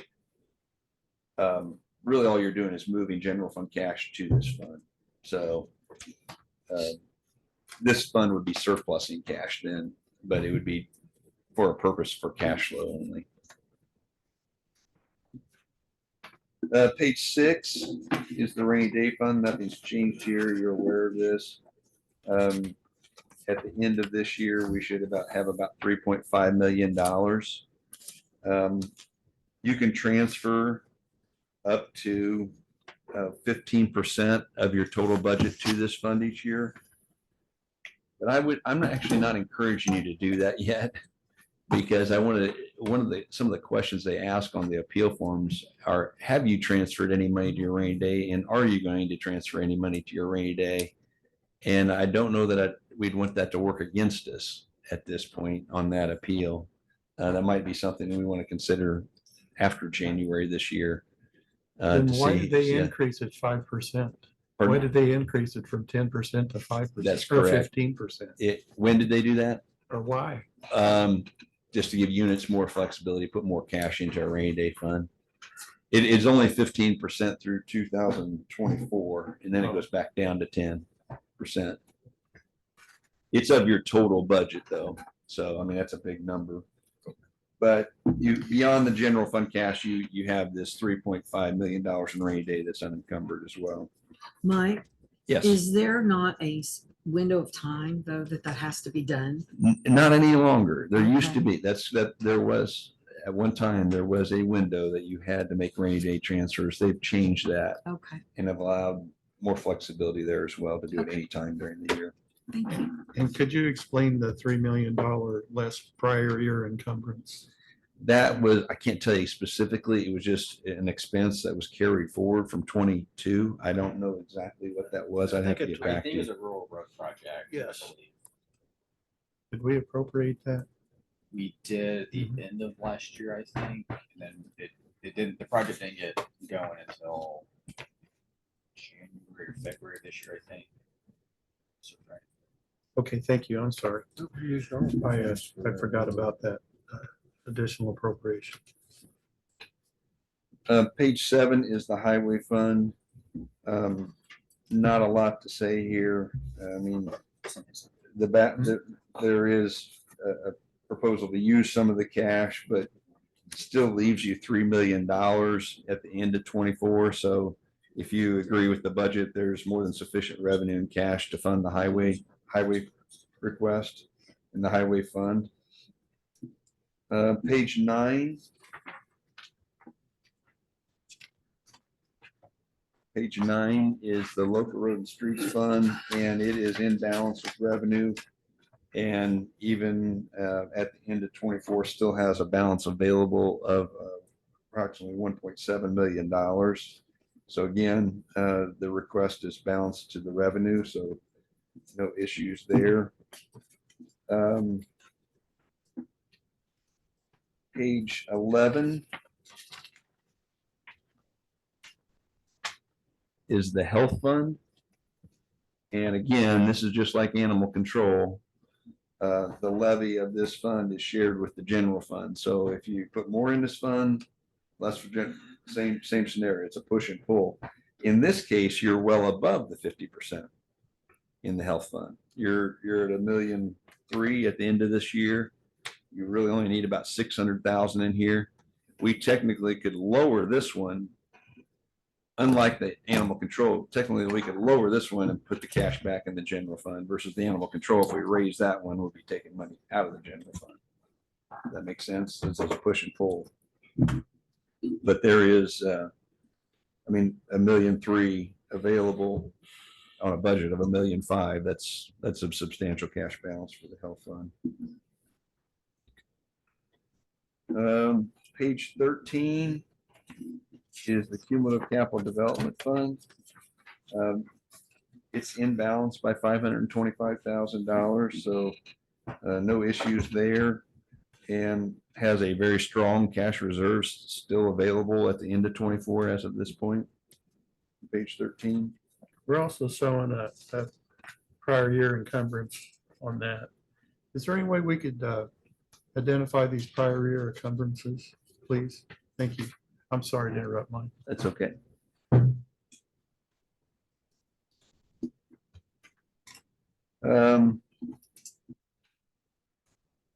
Skip a few pages here. Talk about tax rate here in a minute.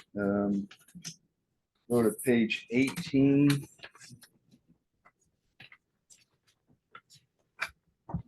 This is the jail lit fund. It is out of balance right now by 1,176,000. But there is a strong cash balance to absorb that here. And one of the main reasons it's out of balance is obviously that we have a full year of a debt payment left in 24 on the jail. And then next year in 25, that we only have a half payment left on that project. And so that cash becomes available. So I mean, there's not my point is there's not a structural deficit here. You have a deficit this year, but mostly because you have the full payment. So I just want to give you a scenario here. We have a strong cash balance. If we wanted to do an early site package for community corrections facility, could we use that? You could do an additional appropriation and access it, yes. Okay, thank you. Now, we did advertise an additional $500,000 in this fund, but I don't know if that would be enough for an early site package. But you could do an additional appropriation and access the cash. Okay.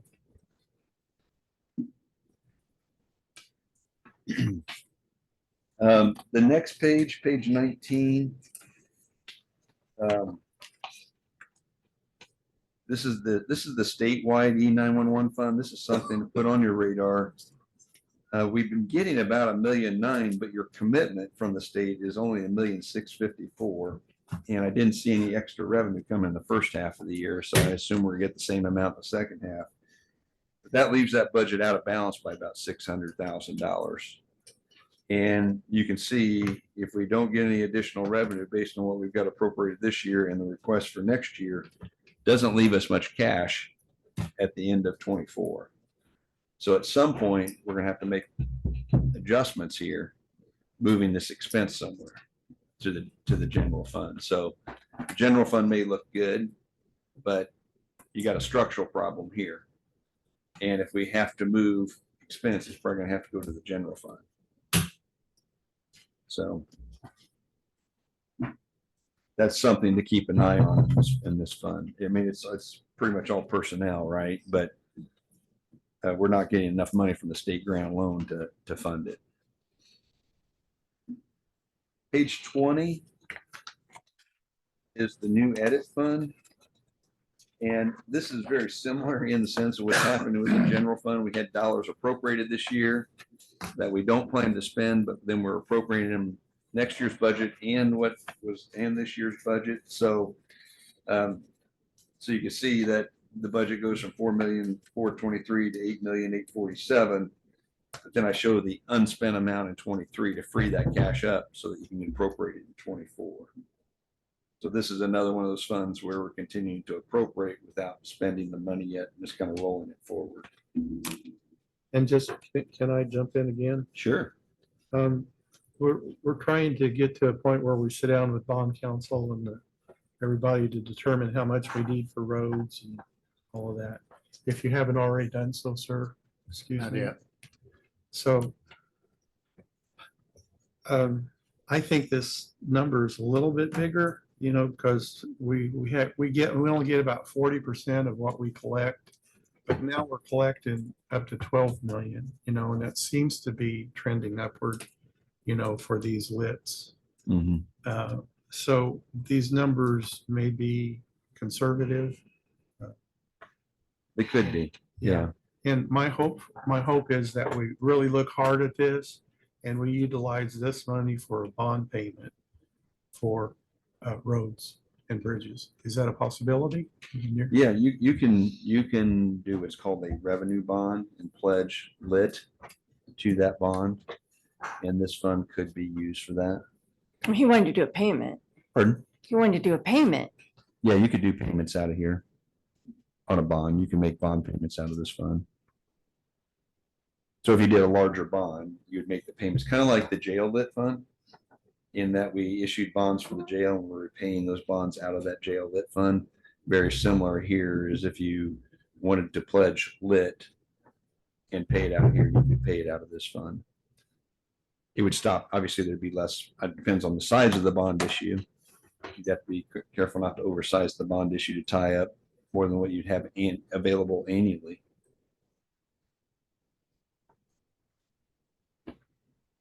But it could be significant. But it could be significant, yeah.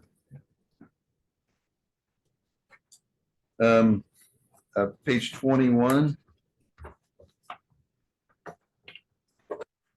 is the food and beverage fund. And Jonathan, to go back to your question, we had 900,000 appropriated in 23 for health insurance, but that is not in the budget for 24. Correct, Amy?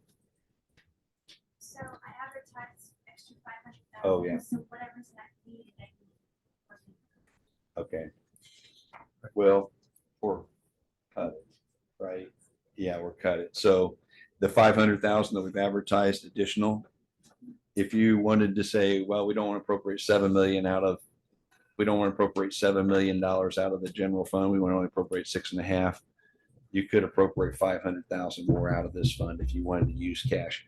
And that was part of the reason to do that, is to give you the flexibility if you want to move dollars around.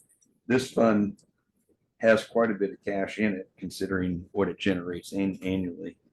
Right now, it's in balance by $119,000 for 24, and still has $2.2 million at the end of that year. This is a fund, that's getting monthly amounts, so it's not one that you'd have to carry a 50% reserve in. So you could run the cash balance down on this one a little tighter. But think of this somewhat like general fund money. It doesn't have a property tax levy, but what you can use it on is similar. This is another one of those that's kind of conservative, I think, because in 22 the total collection was well, I'm sorry, the amount kept by the county was 3.5. In 22 there was 3,614,000. Okay. For 23 I'm using 3,768,000. I'm using a little bit higher number for 23. I stand corrected. It's not Okay. conservative, it's actual. Okay. Thank you. I feel like it's a fairly realistic estimate on those. Yes, sir. Thank you. So page 22, it's a little bit confusing because it's showing out of balance that $4 million is because of that edit fund. In that budget in edit, you're really not out of balance $4 million. It's because we got $8 million appropriated in edit. But then you can see like this year's budget's way in balance because we're not spending those capital dollars. We had $4 million in the general fund and $4 million in the edit fund that's not being spent. So this year's budget is in balance by $8.7 million. So anyway, the last thing to touch on is the tax rate itself, page 23. The model is based on the assumption that we will do our general obligation bond this fall, and we will size it to the assessed valuation when it comes in, and that we would maintain a flat tax rate in 2024. It's based on that assumption. We still have some dialing in to do there. that doesn't necessarily impact so much your decisions on departmental reviews, because that's all capital, and we'll design that bond this year around assessed valuation.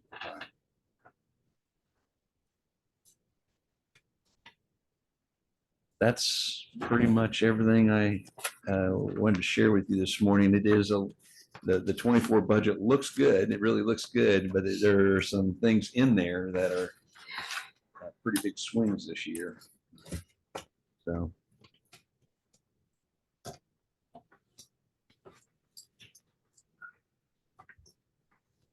Any other questions? If you could reference on the page 84. Page 84.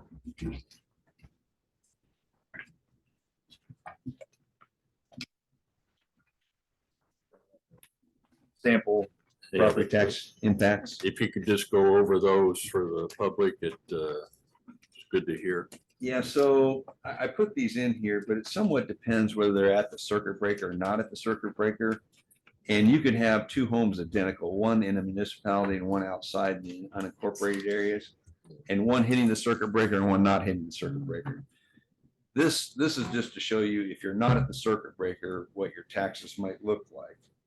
And this is the county's portion, okay? It's not the whole tax rate, it's just the county's portion. And you would see in 24 that it's 0, right? Because the tax rate, you know what, though, I actually stand corrected here. I don't have this updated for the 40%. That's still the 35%. So I apologize. I need to update this page. This is where the supplemental homestead deduction went from 35% to 40%. And this model showed it remaining at 35%.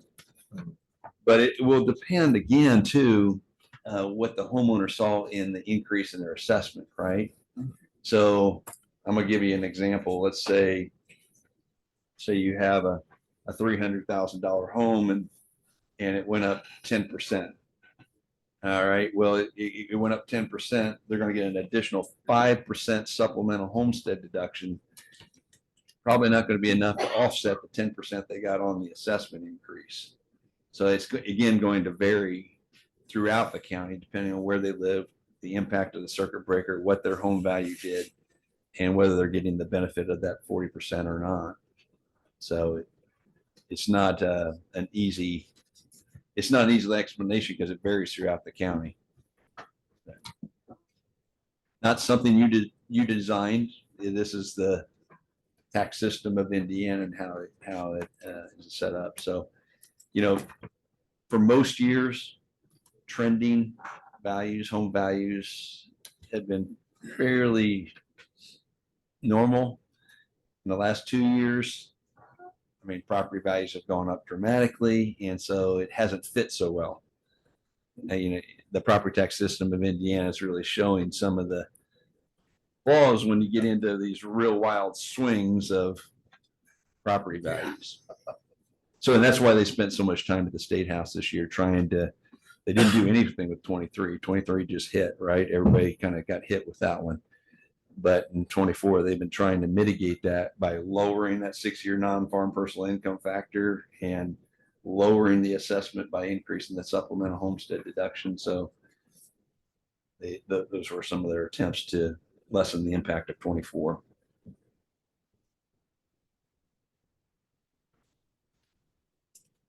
Any other questions? A million of them. A million of them. Well, I'm just a phone call away or an email away.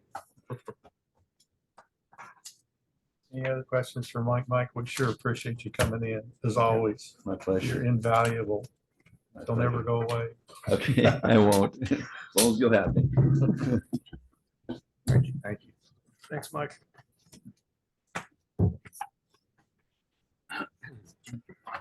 How's everybody feeling? Great. Keep on going.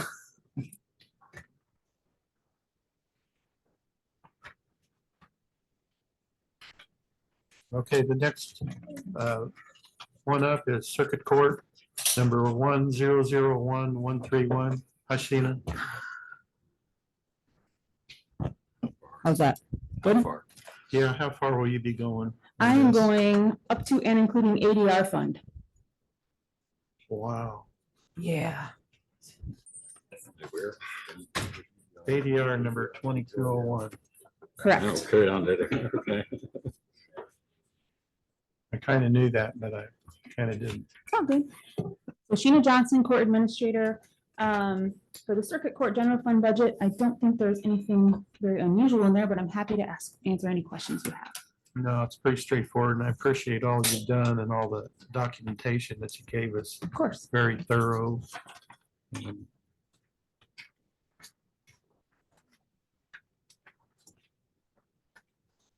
So just for everybody's information, that her funds start on 131, start on page 36 and 37. I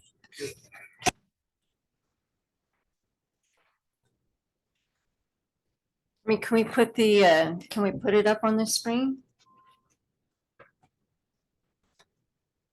36 and 37. Yeah, Page is that of- not possible? 249 through 49. Yeah. Well, we have to start at 36.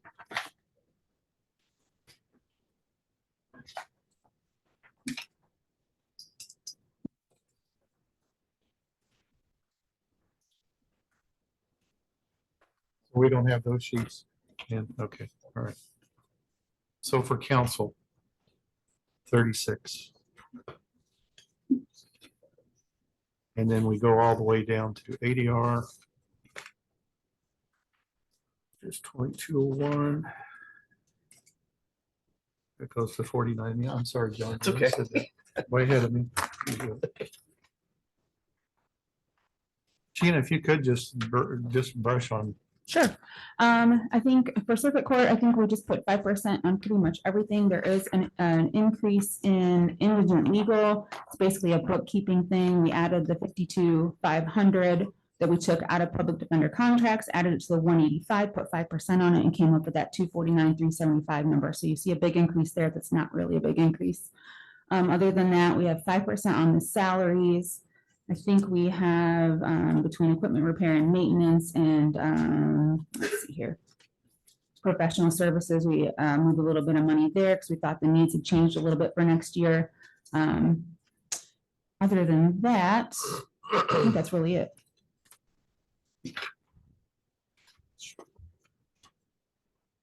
And then, of course, each of the courts has the public defendant, or not all of the courts, but the public defender service fee and the user fee, jury fee. And you should have had an explanation in my memo about the jury fees going up. And that will be a recurring thing in all of these budgets. So the state of Indiana passed a law, went into effect July 1st, that doubled the amount you get to show up to be a juror. So it used to be $15 just to show up. Now it's $30 just to show up. If you're actually impaneled, then it's $80 a day, where it used to be $40 a day. Unless you get to day 6 of the trial, then it goes up even more. So we're obviously accounting for that statutory increase. You also made some moves to add public defenders, and that's included in the. Yes, there 24 budget. aren't any new ones in circuit court's budget. There is a new one in Superior 2 and Superior 3 that were previously approved by this council. Tina, I got a quick question. Sure. 23 adopted budget for the public defenders was $60,000, of which only 5,500 has been used through 6 months. Hold on just a second. Which one? Tell me which. I'm on 1,200. You're in the 131, public defender service fee. I will Is that an tell you, income number? go ahead. No, great.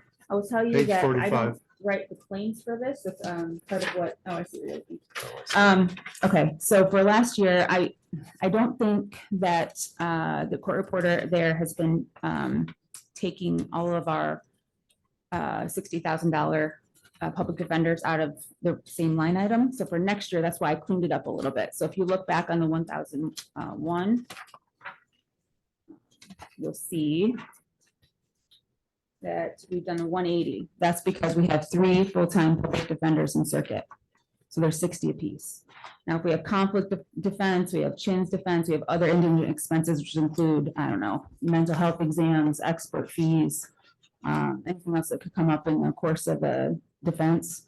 Then I have that in indigent legal or expert fees and services. Does that help? It does. So basically what happened was that was set up to come out of that account. and it Yeah, wasn't. I think It was if you pulled look at someplace like the else. corresponding account in the general fund, you'll see that it's dissipated a little It's faster coming than out of that. anticipated because we're trying to get more organized next year, I guess is what I'm saying. Fair enough.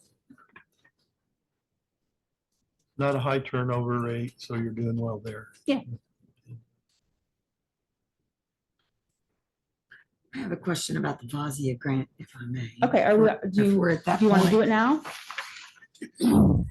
I The want one's just here. whenever the other questions are. Yeah, so that basically covers circuit. You'll see in the circuit general fund, there are two CASA employees, right? The director and the assistant director.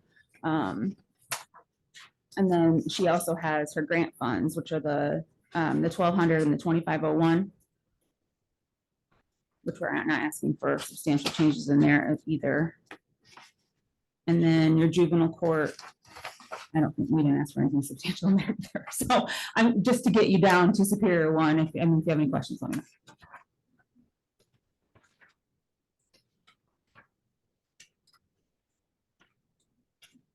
What were your questions regarding that? And I had talked to Lauren before, so she would be prepared today, but it's a wonderful program. I've been in support of it from day one, but there's some changes that they're requesting here based on anticipated changes in the grant moving forward. And those changes have not been made for 2024 at this point. So my questions were why the position to be moved now into the general fund and not be covered by the grant, since the grant money hasn't technically changed. And if the fees and things are going up, I know we support 2, maybe 3 other counties in this program. I'd like to know, are they pitching in as well in support of this grant going down? Are we getting other funds there as well? I just kind of feel like the Johnson County General Fund is going to be taking the biggest hit. And I think I need to understand that more as to why that's okay. Lauren Rainierson, VASIA Director. So for this year, we received $66,000 in the state VASIA grant. I anticipate that to go down over each year. As more programs develop in the state, the less money each program will get. We've already been warned, we don't know how much, but we're just preparing for that.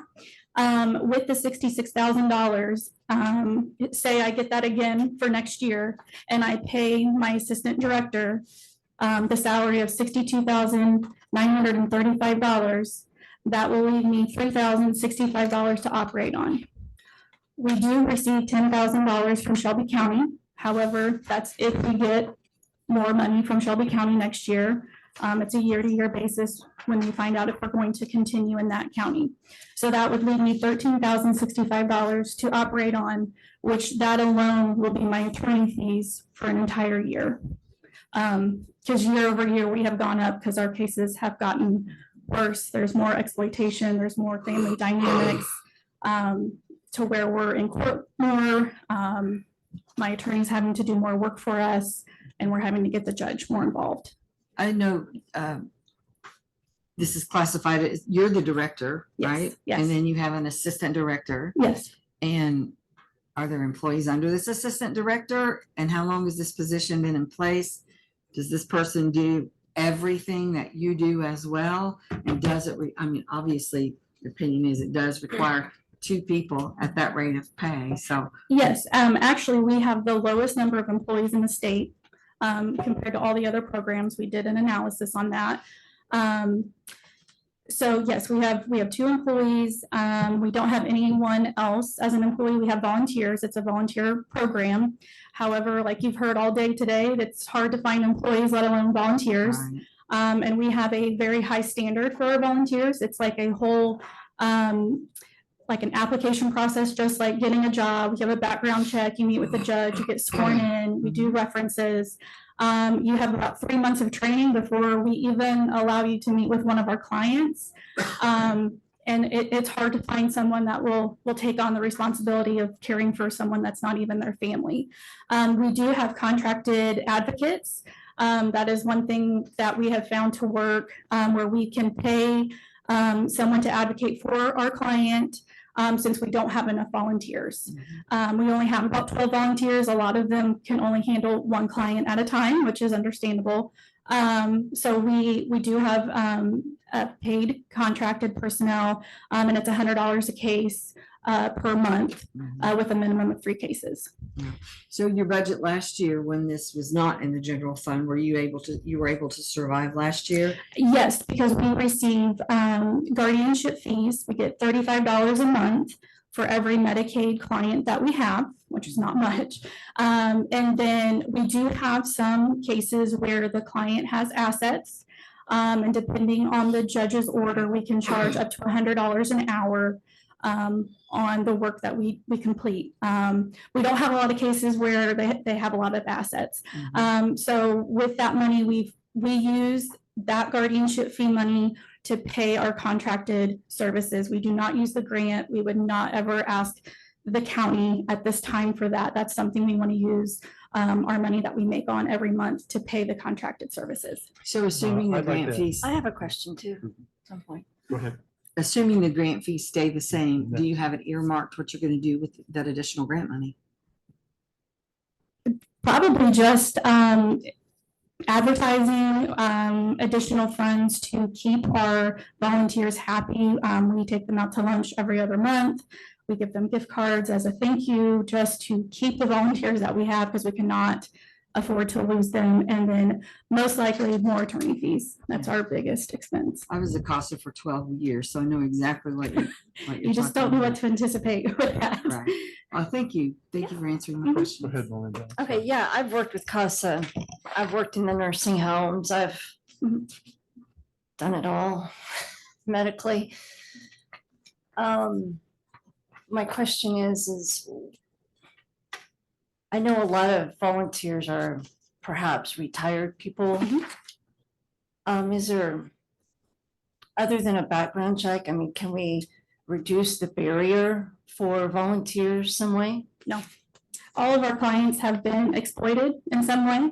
The volunteers. I know, and I want to make sure that the volunteer has the best interest in my client. And I that get would go that, and through I the agree with judge. that, but it's just like foster parenting. I see the barriers that kind of prevent people from wanting to volunteer if the threshold is too high, that they don't want to go through the hoops. The fear is that if we lower the threshold, then the county could become liable if there's a situation with one of our clients. So if, the volunteer does something egregious, there's willful misconduct, I mean, it could come back on us. And I think that's the protection that we want to keep in place. Yeah, absolutely. And that's also a question for the judge. I mean, I don't know that he would come down off that. He's involved with everything that I do. So I always get his approval, and that's not something that we've ever spoke about. Yeah, from a practical standpoint, I've been involved with it too. And absolutely was involved with a situation where somebody didn't meet the standard, and it was devastating. So it's in place for a purpose, but for the other members of council, I want to make sure that you know that this group works very closely with Superior One and Judge Barton. And so it's a very, and it goes without saying. It's a very valuable, I mean, the money we spend on this, however, it is important for us as a council to determine where and how much. The money that we do spend, I know it comes back tenfold. So I want to thank you. Anybody else have anything? All right.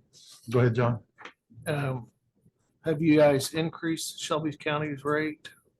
No, and I've talked to John Dittmers and Pam Burton about this. I personally asked for an increase from Shelby County, and I did not get it. It was just $1,500 more. for this year that we're in. However, like I was telling them, I'm not the appropriate person to ask for more money. So moving forward, I think when we get a new judge, that's something that we're going to work on to see, like judge to judge, if they could make that decision and how to increase it year over year without me being involved. Has the caseload over there increased quite a bit over the years? We started in 2020, which was rough, but it is a lot smaller than Johnson County. We definitely carry the load. But I mean, it has increased. We probably in the last year had about 10 cases there. Just quick follow-up. The rationale for Shelby County saying no to a $1,500 request was what? I Just didn't get a curious. response. Fair enough. Yeah. Is our grant based off of Shelby County being partners Yes. with us? Yes. What other county? We're in Johnson County, Shelby County, and then we do have some cases in Morgan County. But that was due to when we started the program, we didn't have any cases. So we had another guardianship program that transferred cases from Morgan County over. So we inherited those. These are individuals that were younger and are continuing to live. However, we have stopped taking additional cases in Morgan County because I have not received funding. They are in dire need for our program. However, I can't continue taking on more cases there without money. And so that is something else with the new judge I plan on working with to see if we can at least get some money coming in to work with just that one nursing home versus the whole county, because I don't think we could handle another county at this point either. Thank you. I like the questions. Questions are good. Thank you for answering them and appreciate your time. Yeah. Is there a way that we can get these numbers posted up here in the future?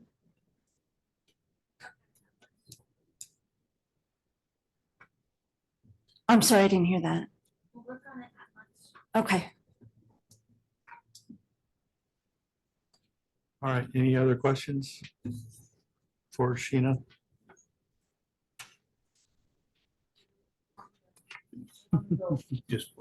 Well, I'm waiting for counsel here. You're okay. Okay. So we're going number 1001, 131 down to number 2201 ADR. Who wants to take this on?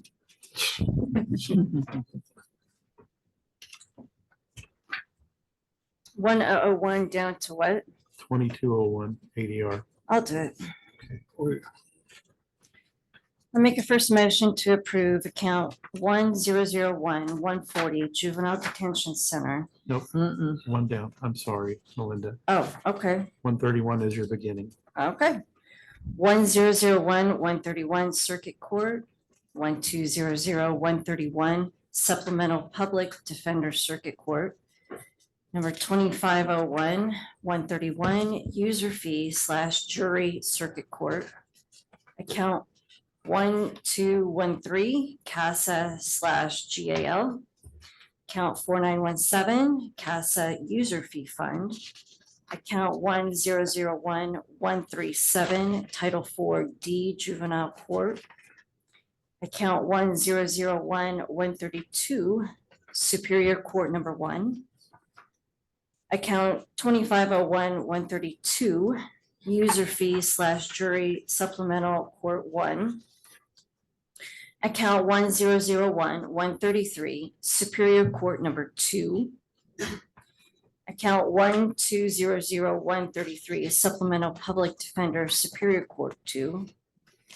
account 2501-133 User Fee / Jury Superior Court 2, account 1001-134 Superior Court Number 3, account 1200134 Supplemental Public Defender Superior Court 3, account 2501-134 User Fee / Jury Supplemental Court 3, account 1001-136 Magistrate Court, account 2501-136 User Fee / Jury Magistrate Court, account 1001-145 Superior Court number 4. Account 2501-145, user fees / jury Superior Court 4. Account 2201, the ADR fund. Okay, have a motion by Melinda Griesmer for all of that. I'd be happy to second. Second from John. Tippett. Well done, Melinda. Thank Yeah, you. well done. All right, any further discussion on these amounts? Or, I'm sorry, these accounts. I was looking at Grant. Hearing none, all those in favor signify by saying aye. Aye. Opposed? Motion carries. Thank you, Sheena. Thank you. Thank you. Next up is number 1157, coroner Mike.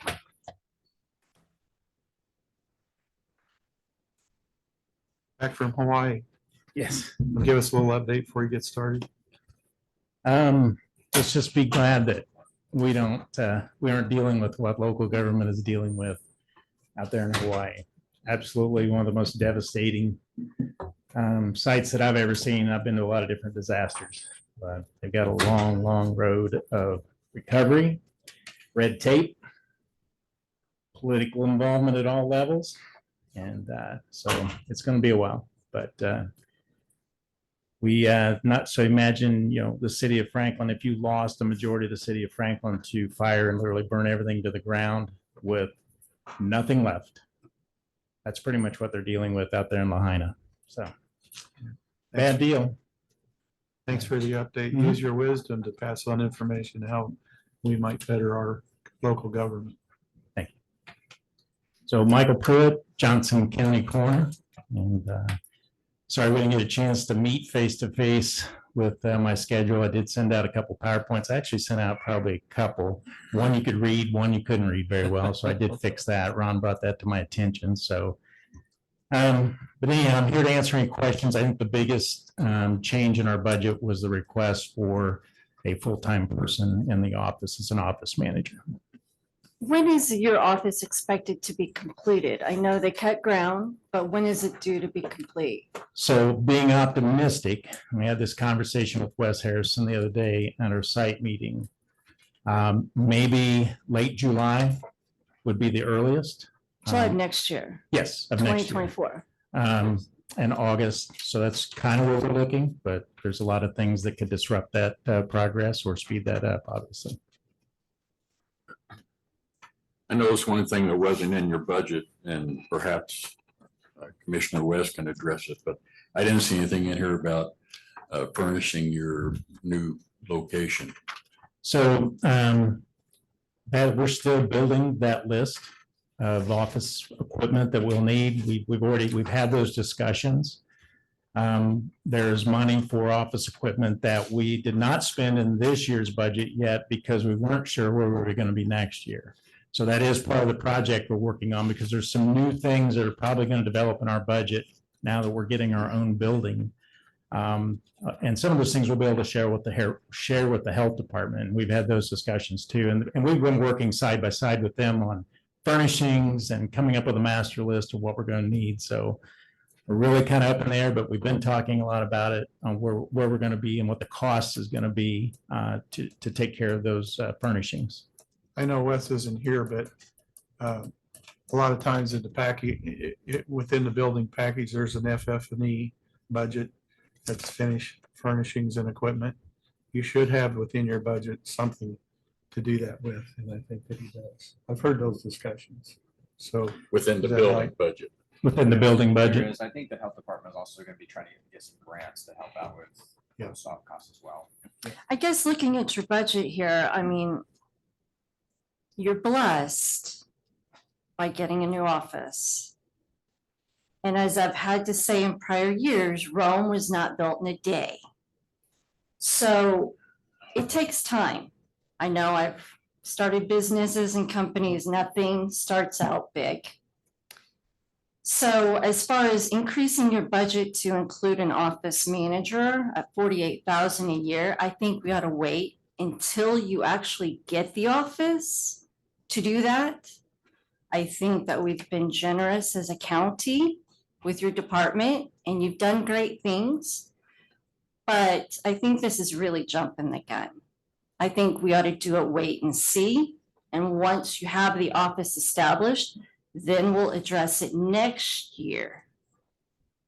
I do appreciate that input in the comments. So let's back up a little bit. This position in this office has been needed long before now. This is not something that just goes along with the new building. The number, like, I would say that 50% of the work we do is death investigation, 50% of the work is administrative work. That requests throughout the days, phone calls, requests from families, from doctors' offices, from funeral homes.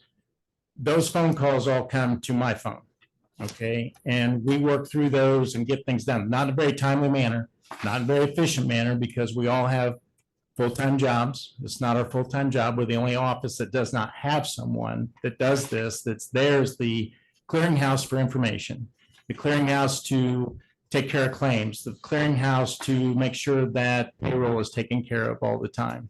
I mean, you get this in any office. I mean, that's not unique to your office. It's unique to my office in the fact that throughout the day, Monday through Friday, I have a job. Now, I knew that taking this job. You're but the we all- police, you're assistant fire chief of Barkersville, is that right? Yes. Okay. Yes, and we all took those jobs, just like all of the elected officials take their jobs, and we all have full-time jobs unless we've been fortunate to be retired. But we have to do that work. We do the coroner's work intertwined with our regular jobs Monday through Friday. And so, although it works, it's not efficient. And so when I ran for the office, this is one of the things I recognized early on. And we've gotten by now going into, getting ready to start into our final year of my first term. But these are things that most offices in the county have someone that's there and takes care of many of those things.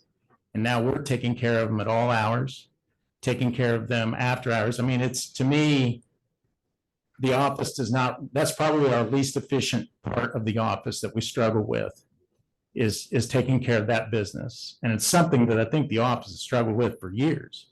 Has been that.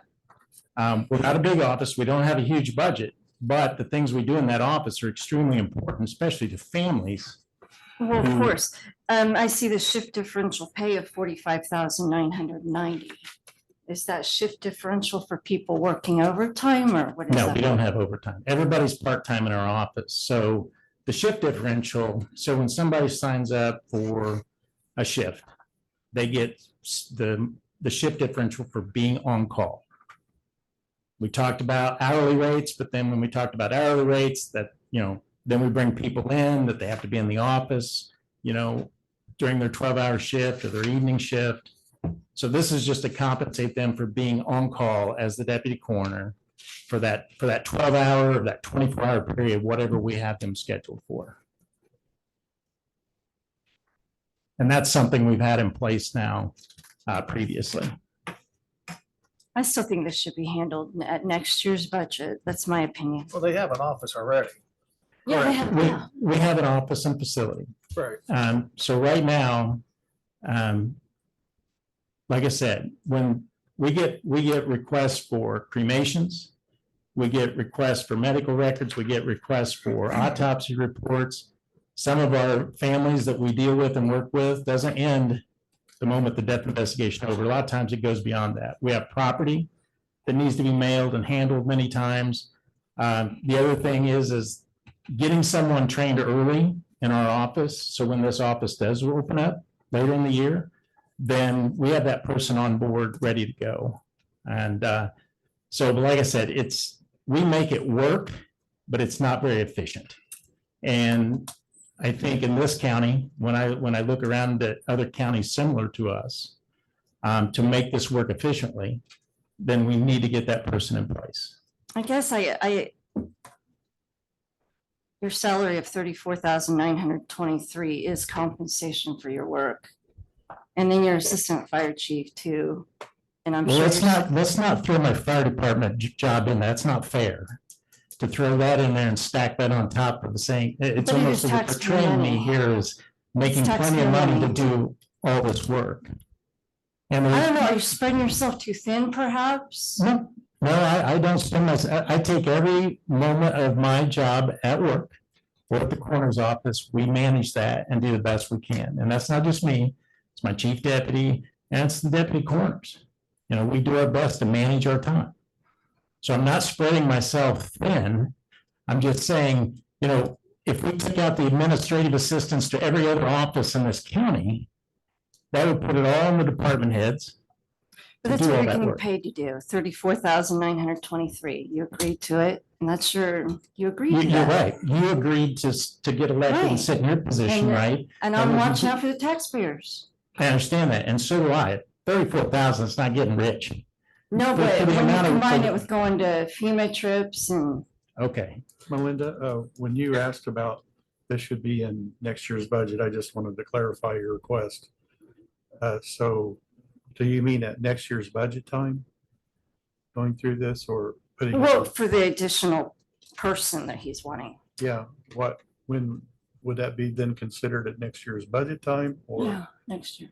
So you were requesting for it to be cut out of this. Yes. May I?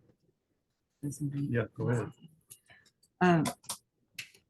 Mike, I've been here for years, as everyone knows, but I've seen this department go from basically zero to just growing by leaps and bounds. And I commend you and your staff for that. I have read the paperwork. You know, I'm not a coroner. I don't work for the coroner's office. We have to depend on our elected officials and our directors for information. But even after saying that, I think that my position would be to maybe start with a part-time person or utilize some of the staff that you currently have. And then let's look at this once we get past some of the bigger hurdles and get inside the new building and things. So I'm not saying it isn't needed, but I'm just saying at this time, I think it might be something it's better to put on the back burner. That's just my opinion. And there's 7 of us, so that's just one. Can I ask a question?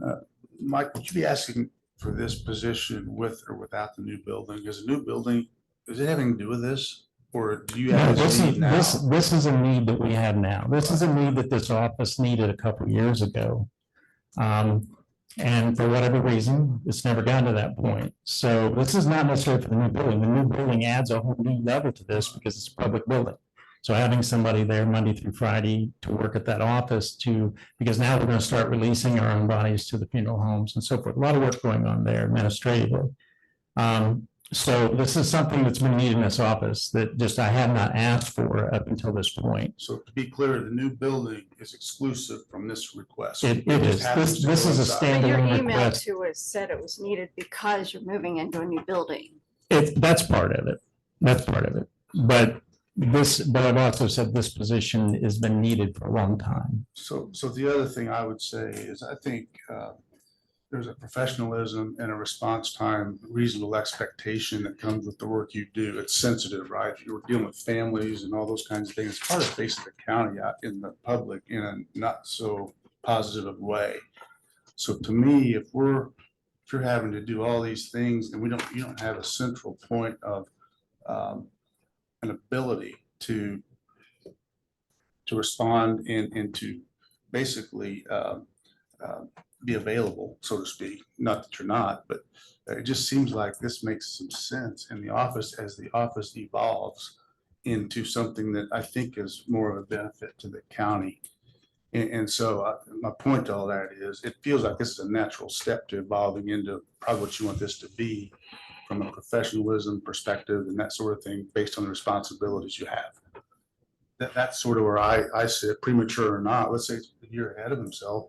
I've almost got okay, so be it. We're that much ahead of the curve.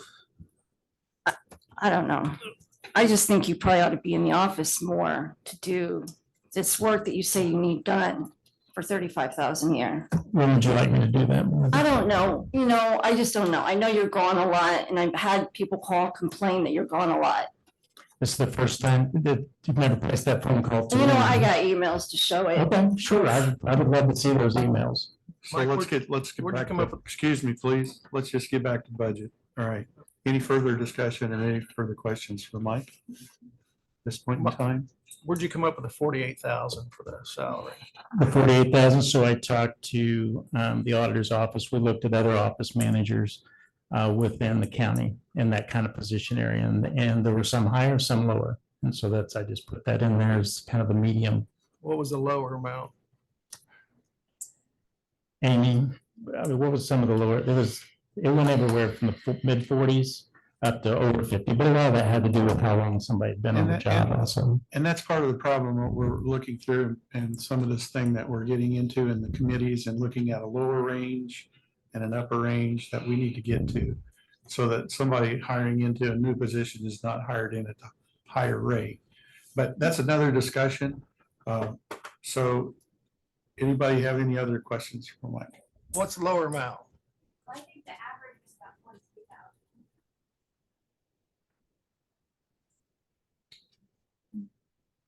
I thought that might have been the lower end of where we were for the office manager position.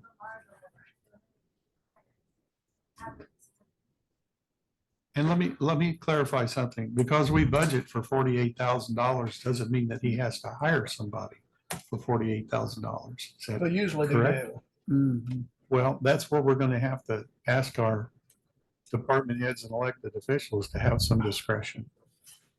And the usual manner of just putting it at the max, we need to have more consideration than that. And I know, Mike, you would if you gave it some I consideration. just want it to be a fair paid position for the work it's done. That was a number that we came up with. Because there are things this office manager is going to have to do that not the normal office manager has to do.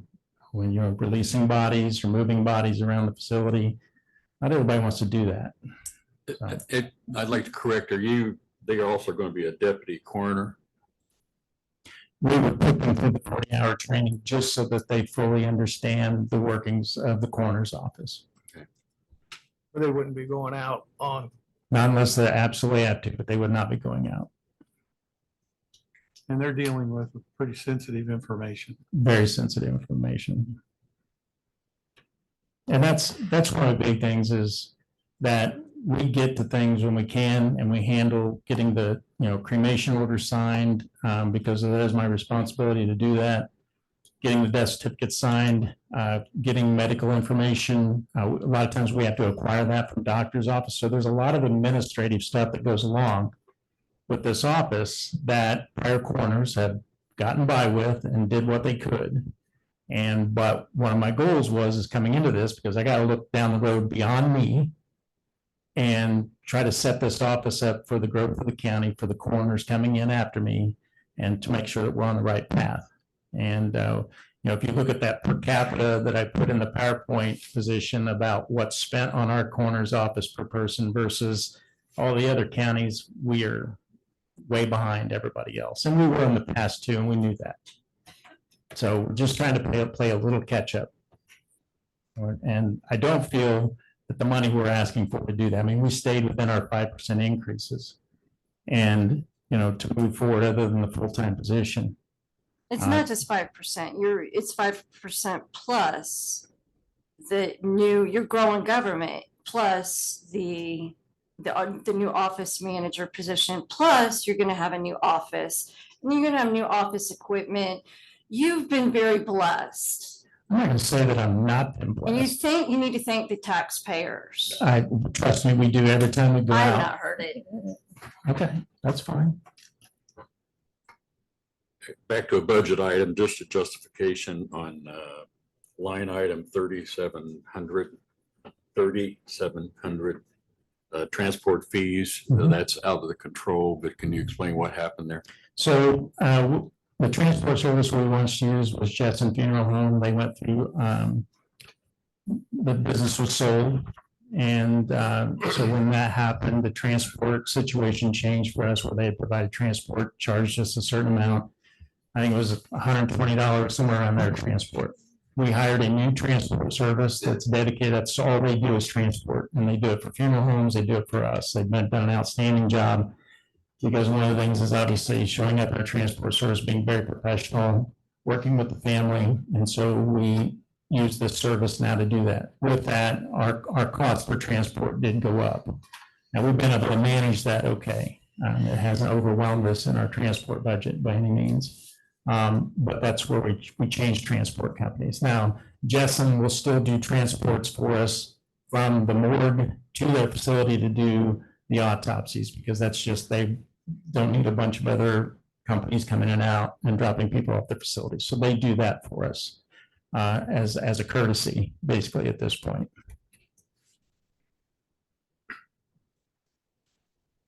Further questions? Further questions? All right, I'll make a motion to approve fund number 1157107 as presented. Second. Have a motion and a second.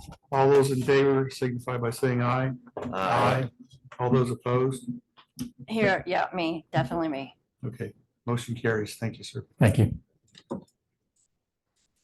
Next item up. Trina? I'm sorry, do we need to take a break? Oh, go ahead. Can we just take a 5-minute break, Trina? Sure. Okay, thank you.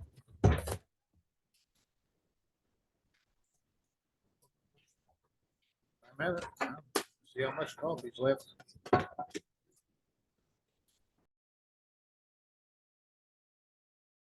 Go ahead anytime, Trina. Okay, good morning, everyone. Morning, Can you hear Trina. me okay? Yes. We will start with 1001. And if you noticed, I did do 6% for all of my deputies, and I did lower several other line items within my budget, and my overall budget is less 4.77%. Good job. Like that. Thank you.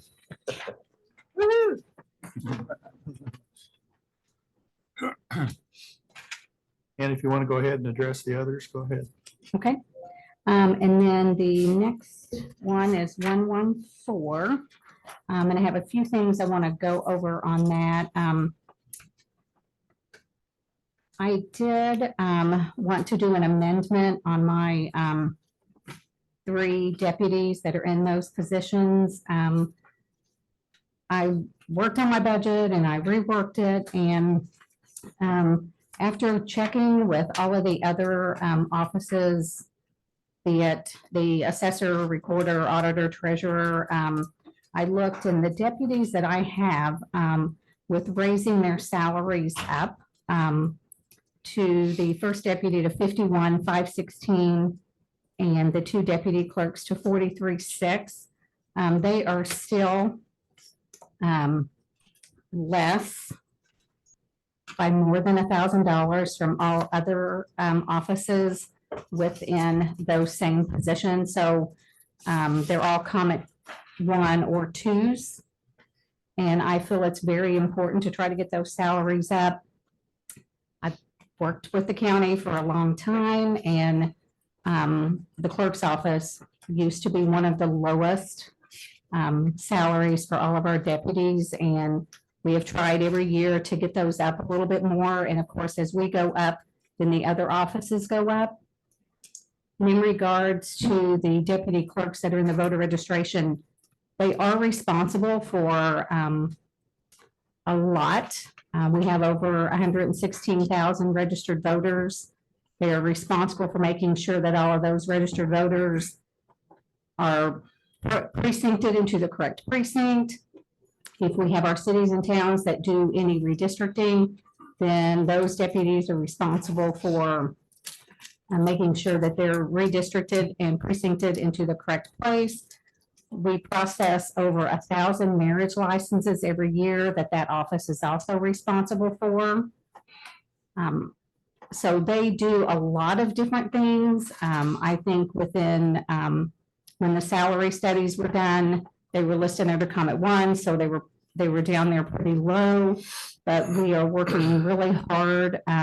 We cross-train those employees so that all 3 employees can do the job that needs to be done. All of our elections are important. Of course, we have 3 years in a row an election, and then we have an off year. And within that off year, They're still very busy in regards to cleaning up all of our voter files. They have to make sure that all of our elected officials or any candidates, all of their paperwork is filed properly. Yeah, you definitely do a lot there. You guys have helped me out and I'm just one person. And you do it with a smile. Thank you. All right, so do you want to address the others or pretty Sure. much Yeah. 1217 is, And then the 1217, I did ask for an additional appropriation of $1,000 more into that line item. That's the elected officials training fund. And as the clerk and my deputies, we attend state called meetings. We have a southern meeting, we have a spring meeting, we have a fall meeting, we have a voter registration meeting. We have our election administrators conference, which is usually a 3-day conference. So the reason I ran short this year in this budget, with our election conference, it's always held in December. So then we typically don't receive any billing for that until after the year. So then it goes into the new year. okay. And then with the clerk's perpetuation fund, which is 1119, I do pay for one employee out of that budget. That's a perpetuation fund, so we get money put into that account every year. And I did lower the budget into that, in that line item, 12% less than what it was in 2023.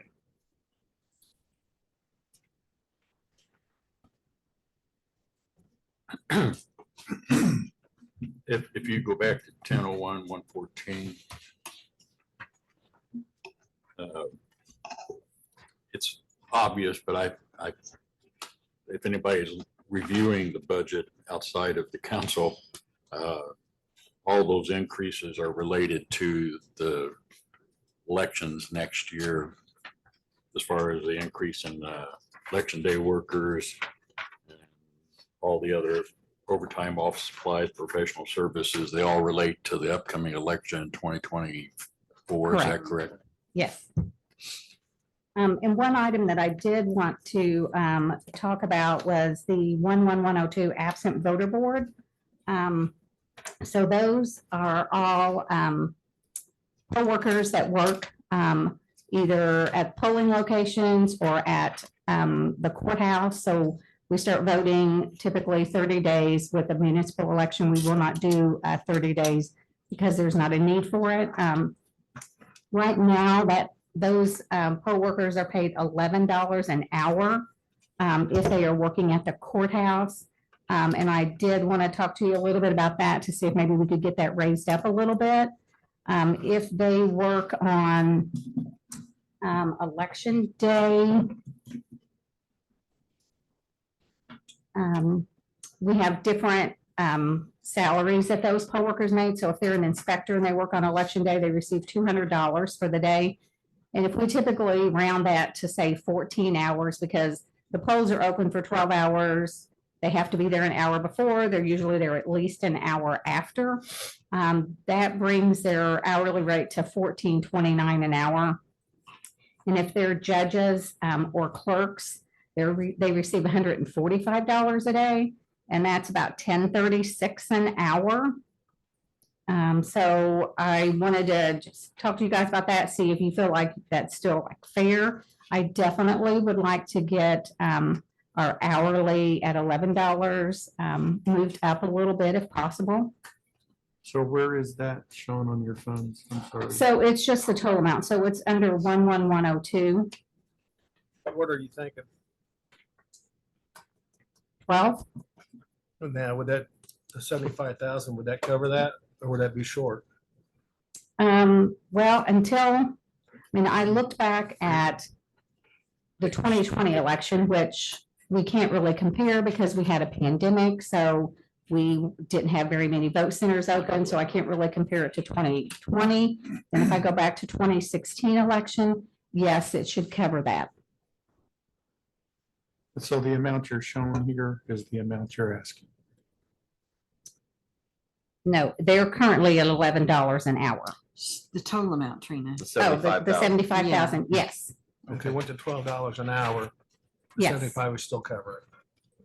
Are there any of these amounts on any of these funds that you want to change now? No, just, Okay, just the one that I mentioned. okay. It's my understanding, correct me if I'm wrong, attorney, that we have a part-time budget that we have to approve. And that would be at the point to do this, wouldn't it? The part-time rate, Yes. yes.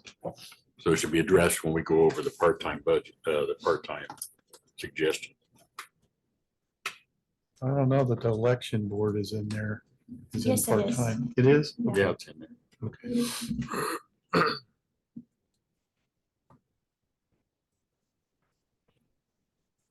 Will that be the last item on the first reading? Yeah. Part-time? What about the traveling board? Traveling board, we're okay with that. $10? Yes, they, depending upon the election cycle, they are paid for their mileage. Sometimes they're out for an hour, sometimes they're out for 2 hours. And I mean, honestly, most of our poll workers are not doing it for the money. They're doing it as a service to the county. Yeah, it's a long day. It's a long, long day. Standing on your feet.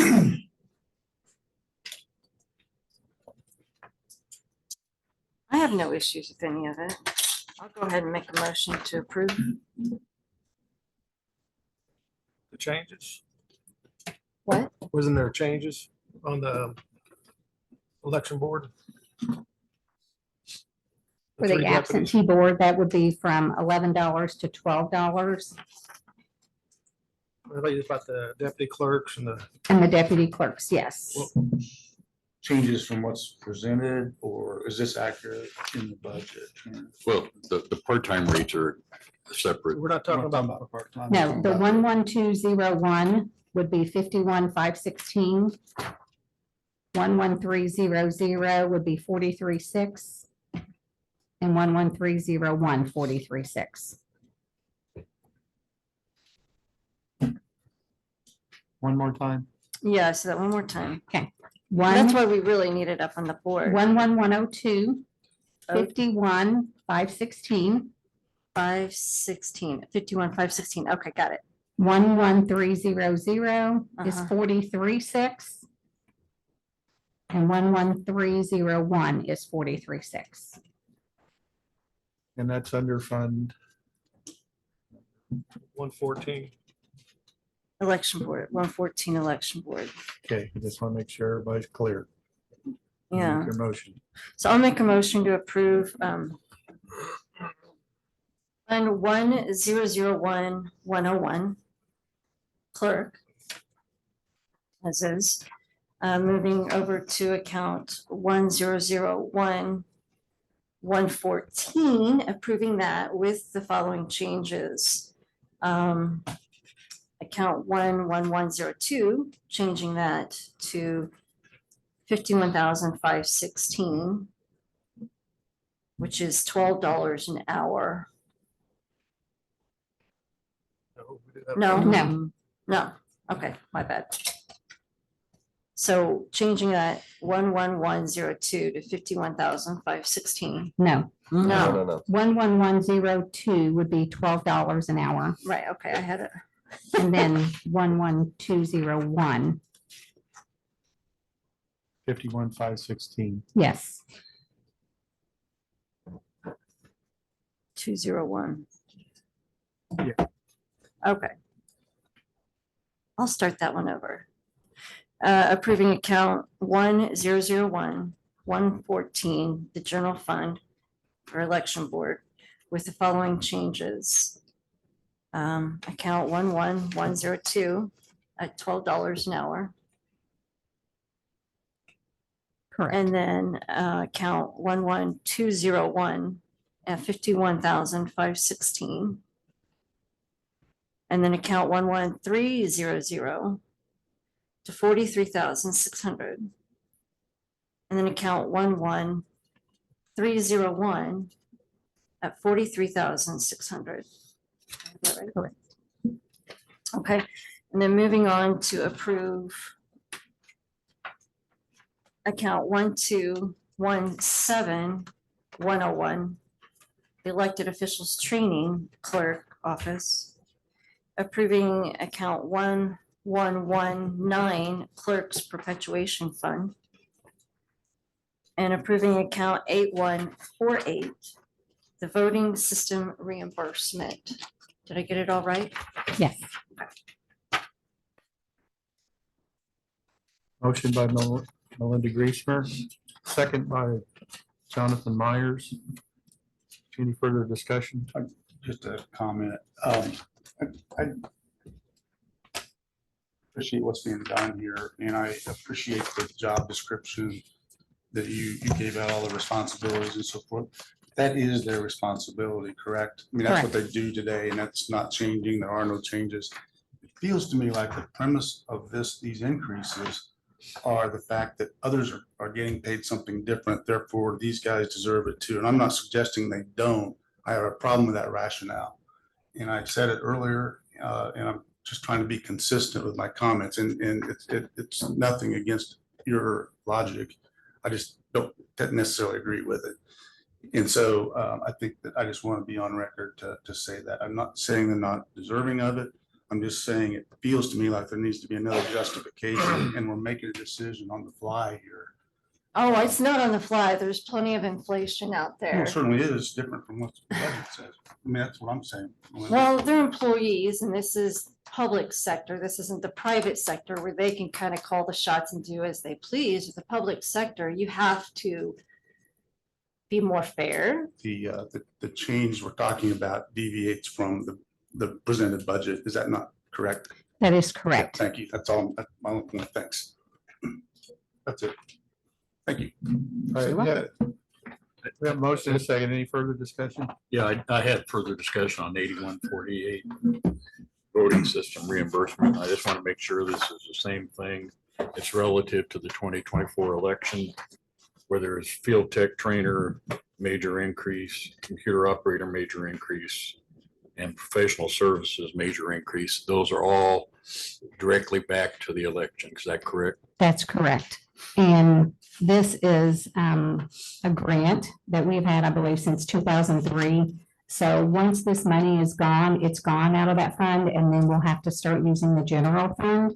I did receive notification late Thursday that the Secretary of State was going to be offering another grant that we will definitely apply for. And we don't know how much money we could get. I mean, we could get 10,000, we could get 50,000, but we definitely would use it for our elections, voter outreach and that sort of thing. So we could get it. I know that there's a lot of different hoops to go through in order to get the grant. So we'll do our best to get the county some money. And hopefully that works. And one thing that I didn't explain to you guys, in our general fund also, we have a collection agency and they are no cost to the county. I've paid nothing for them. They receive payment from when they do the collection. So they get money from those collections. And in 2022 and 2023, we've put into the general fund a little bit more than $60,000. So I know that doesn't help with, it's part of the process, I understand, but we are doing what we can to help raise money and put money into the general fund. And in regards to John, on your those employees, and I know that I'm not the only person that's going to stand up here and say this, but every employee that works, whether they work for me or whether they work for the treasurer, the auditor, or the recorder, we know our employees and we know what jobs they do, and we have job descriptions. And I think that we're going to fight for our employees and we're going to do what we can to help get their salaries up. And I'm not asking because another office's employees make more than mine. But they do the work and they deserve to make the same salary or more than what other offices make, in my Gosh, opinion. during election time, you guys run ragged. Yes, You do a great job running the elections and I just am in awe how smoothly you do it. Well, thank you. We try very hard. And it's a well-oiled machine there. So thank you. Yes. I agree with everything that you've said. With support at 100%. I worked with your office for years. I know how hard they work. But I guess to address what Mr. Dittmer said, what was the difference from the time you presented your budget to the time you came to this podium? They're working the same jobs. They're working just as hard. I mean, what has changed to suddenly make it, oh, no, they need more money? Well, I talked with other elected officials, and I got their viewpoint on where they were at with their staff. And my staff is deserving as much as any other staff is. They do a lot of work. I mean, I could give you a list of things that they do on a daily basis. I support all of that. I do. And I agree with you. I guess in reference to what Mr. Dittmer said, it almost feels like you did it, in which it's okay. You know, I'm going to support it. It's okay. But it was like, oh, she's getting this much, so my girls deserve it. And they do. So I'm going to come now and ask for that. And I think just to explain what I think he's trying to review, fair is not always equal. Equal is not always fair. And this, I for one, try to make that as close as possible. But at what point was it after did you just submit your budget and then think, oh no, they're worth more? Or was it after you saw what everybody else was getting? Right? Oh, I have no clue what everybody else is getting. I don't understand your statement on you talked to other elected So, officials. okay, so I looked at the assessor, the recorder, the auditor, the treasurer, and looking at just those salaries, and if they're only giving 5%, the only office that would be making less would be the recorder's office. So those deputies in the recorder's office would be making a little bit less than what I'm asking for my voter registration Yeah, staff. So I understand. I understand where you're coming from. I just trying to figure out at what point after you submitted your budget that you were like, oh no, those numbers weren't right. I got to go higher.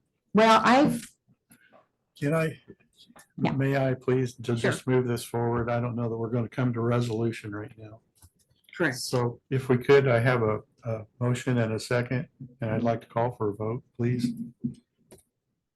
If there's no further discussion. I'm good. Any further discussion? All right, all those in favor signify by saying aye. Aye. All opposed? Aye. Thank you. thank you. Motion carries.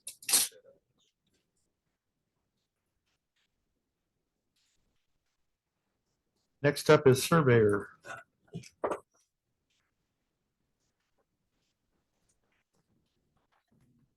Hi, Greg. Good morning. And I don't know if these lights are Have the dimming. or commissioners fine. paid the electric bill for this building? So- Lights are dimming every once in a while. Find out. Could be that I'm up here. He's electrifying, there's no question about that. What numbers will you be? For the record, Greg Cantwell, Johnson County Surveyor. Can we enlarge those numbers by chance? I want the public to be able to see it. 1157 through 4905. Yeah, 1157-106 Surveyor, 1157-119 Drainage Board, 1217-106 Surveyor Training, 1202 Corner Perpetuation, and 4905 is our ABPF fund. Thank you.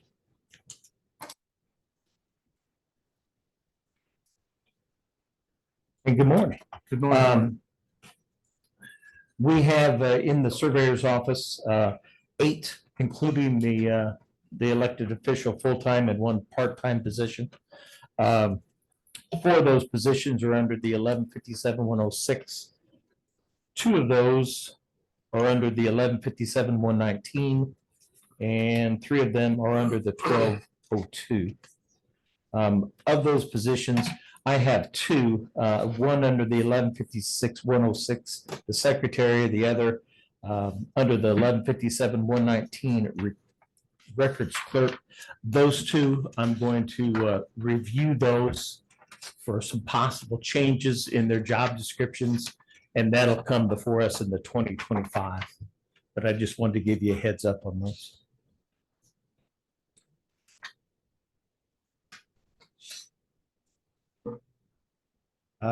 Any questions on those positions?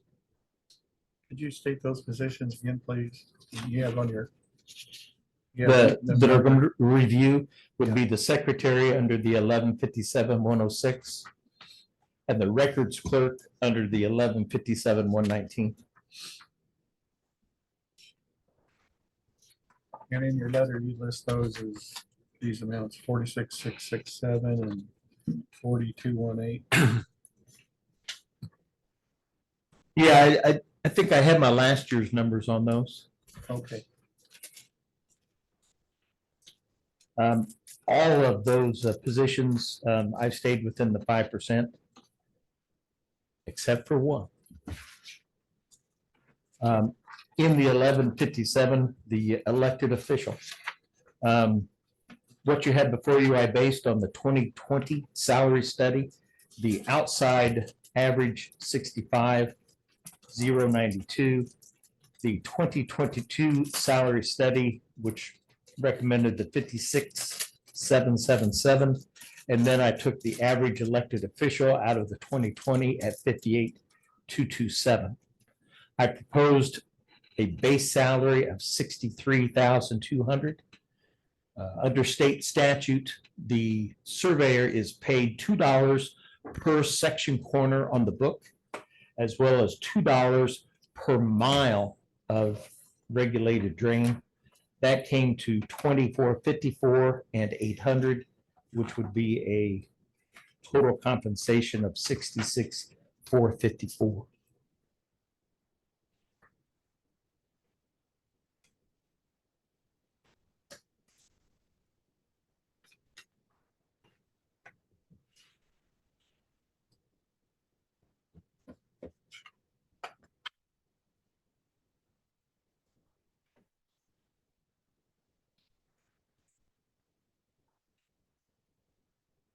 And then we went on, and another heads up, you wanted to know if we had any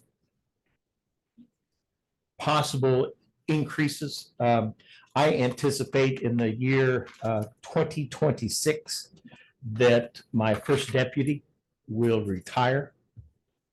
And then I also anticipate 2026 or 2027 the need for a second inspector.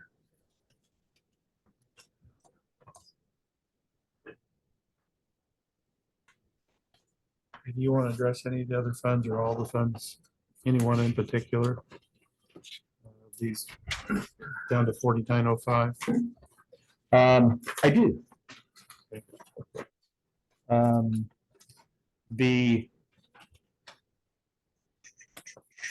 The next actual one that's out of whack would be under the 1157-119 for GDI. As you know, we are under a 5-phase watershed update. Part of that update will be hearings to raise the annual assessments. To give you a quick update, we kind of started this process 2 years ago when I came before you and requested additional monies for a stormwater ordinance and stormwater design standards. I'm happy to announce that as of January 1st of this year, we have a storm ordinance and stormwater design standards. In fact, they're the newest and most comprehensive in the state of Indiana. Weekly, I get calls from county surveyors, city engineers that are looking to Johnson County as to where they want to be. So we're proud of that one. The second part of that was a 5-phase watershed update to update our watersheds Phase one was redrawing the boundaries. Heretofore, our watershed boundaries were hand-drawn maps. Today, we are now digital. We're part of the county GIS. These maps are continuously updated and we report quarterly to the auditor. Phase two, conceptual reassessments. Naturally, our assessments were set in the 1980s. So we're maintaining our ditches with 40-year-old dollars. It just can't be done. So part of this was we took a section of East Grassy, Canary Creek, and Griffith. We looked at the conditions, the needs, and the future use of these three. And then we came up with how to make these assessments fair and equitable to those people paying. We divided that into 4 areas: agricultural, residential, municipal, exempt, and then commercial, industrial. What you had before you is where we took those 3 conceptuals and spread the numbers across all 49 of our watersheds. Our current assessments are about 360,000. What happens when you kick the can down the road 40 years? Our proposed assessments for annual maintenance will be approximately 2.5 million. Phase 3 of this project that we've been working on now for 4 months is that we are now looking at the other 46 drains and coming up with what they truly need so that we'll have a fair and accurate number. And that number we'll have in about October. We'll present it to the drainage board. After that, we'll go to the public with some meetings. And then this next spring, we will actually have 49 hearings so that we can increase those assessments. Even after we get those assessments in place, that's just annual maintenance that should be done annually. It does nothing to help us with the capacity. And anybody that's taken a trip up 31 or I-65, that's not agricultural. 90% of our drains in Johnson County are rural agricultural drains. That's not what they're building up north. We have no way of controlling the amount of water, the volume of water being put into our ditches. The only way we can do that is if we take and do a study on each ditch. Phase 4 will do just that. We'll take each ditch, survey it, engineer it, come up with its true capacity. And at that point, then by state statute, we can regulate how much water is put into that ditch, but only then. The next part, phase 5, is reconstruction. Obviously, all that development, it's going into a rural ditch and it can't handle it. We've done 2 reconstructions, both of them in Greenwood, one in Summerfield Park. The other is Scott Highbridge up in the Amazon FedEx area of Greenwood. That's where we took a section of ditch, engineered it. Not an easy process because you go through the engineering, you go through federal permitting, state permitting. We've learned a lot, probably have a lot to learn yet, but we're cutting our teeth on those. That's only 2,500 feet. Guys, we've got 2.1 million feet to go. That very last column that you have on your sheets is where we took what we learned from those 2 reconstructions, spread that number across so that we can have an idea of what we're up against in reconstruction, and came up with the $218 million. obviously, to me, it doesn't sound too bad. I mean, if you grant me 218 million today, I'll get to work. The problem is that if I did 2 of our projects that we just completed every month, it would take almost 70 years to complete. That's not going to be 218 million. It's going to be closer to $1 billion 70 years from now. So it's something that we needed to be doing it a long time ago. We're starting down this road, and that's what we're up against. So I just have one question. May I? Yes. 218,664,635. No cents. What's the time frame on that? Like I said, 70 years. Well, obviously. Yeah, obviously, we can't. When's the need? The need is great because we're completely agricultural ditches. These are old ditches too, aren't They they? are Like over 100 years old? They're hand dug. Hand dug. You They're got your not work cut engineered. out. It was just farmers with wagons, and we needed ditches, so we dug. When we get done, as we go along with this phase 4, we'll know what we need for those ditches. And then we can plan on how we're going to get there. It's not going to be in my lifetime. It's not going to be in our lifetime. It's just something that we're going to have to do from now on.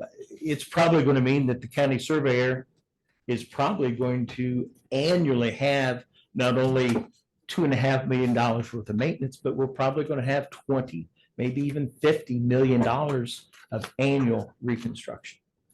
And then the people in the neighborhoods get upset because there's water sitting on their streets, and then, yeah. Yeah, like I said, we can't control at this point how much water's put into our own ditches. Right. We got to get to that point. The other big item I had again is the 1157-119, the GDI. Part of our hearings this next spring will be the fact that I have to give notice. By state statute, I have to do certificate of mail to each parcel.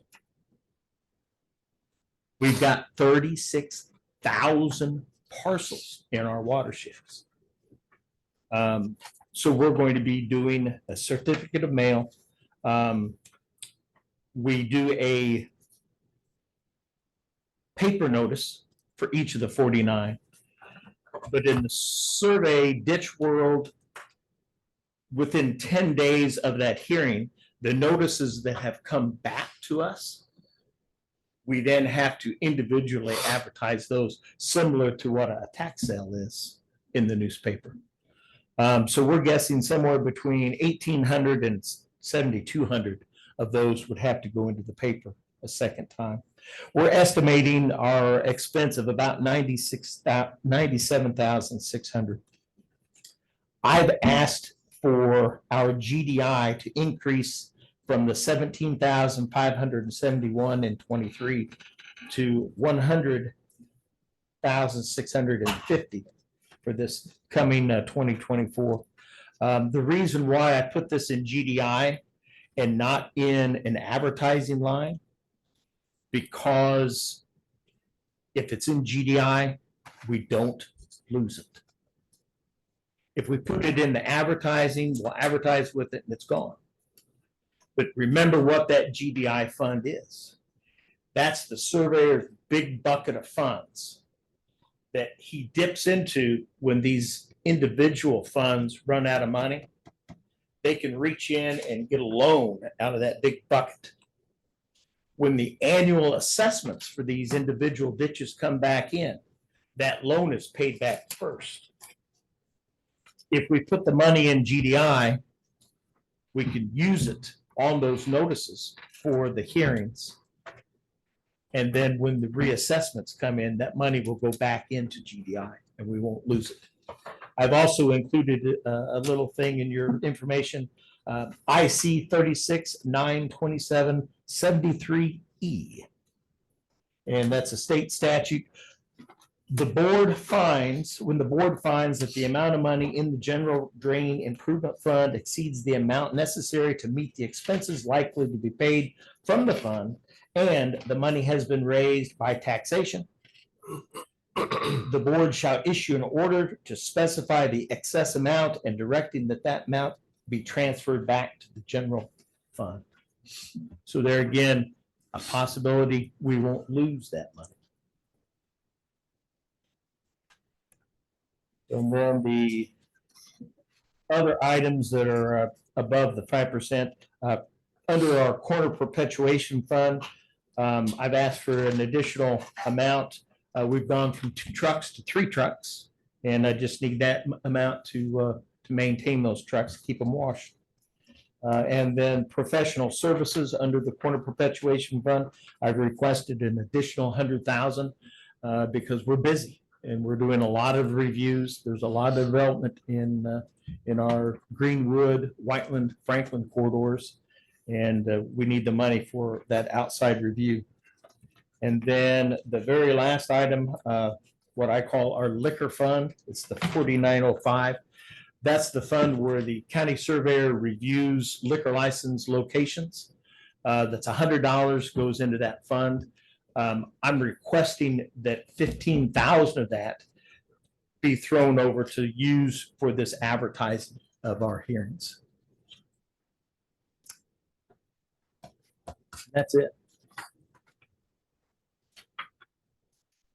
I appreciate what you do, Greg. It's, I know it's it has been overwhelming since I took office to find out where we are and where we need to be. I think you've taken, along with the drainage board and the commissioners, have done a lot to bring it forward and get us into the 21st century. It's a never ending project. Everything's a project. Get caught up. And hopefully this council will not kick the can down the road like prior councils have done. And everybody will agree to move forward. I certainly want to support his salary request and in the budget. I think his position right now is underpaid. I think this goes a step to getting it up to where it needs to be. So I'll support that. So are you making a motion? No, I'm opening this up for discussion. Anybody have any questions for Greg or statements that you want to make?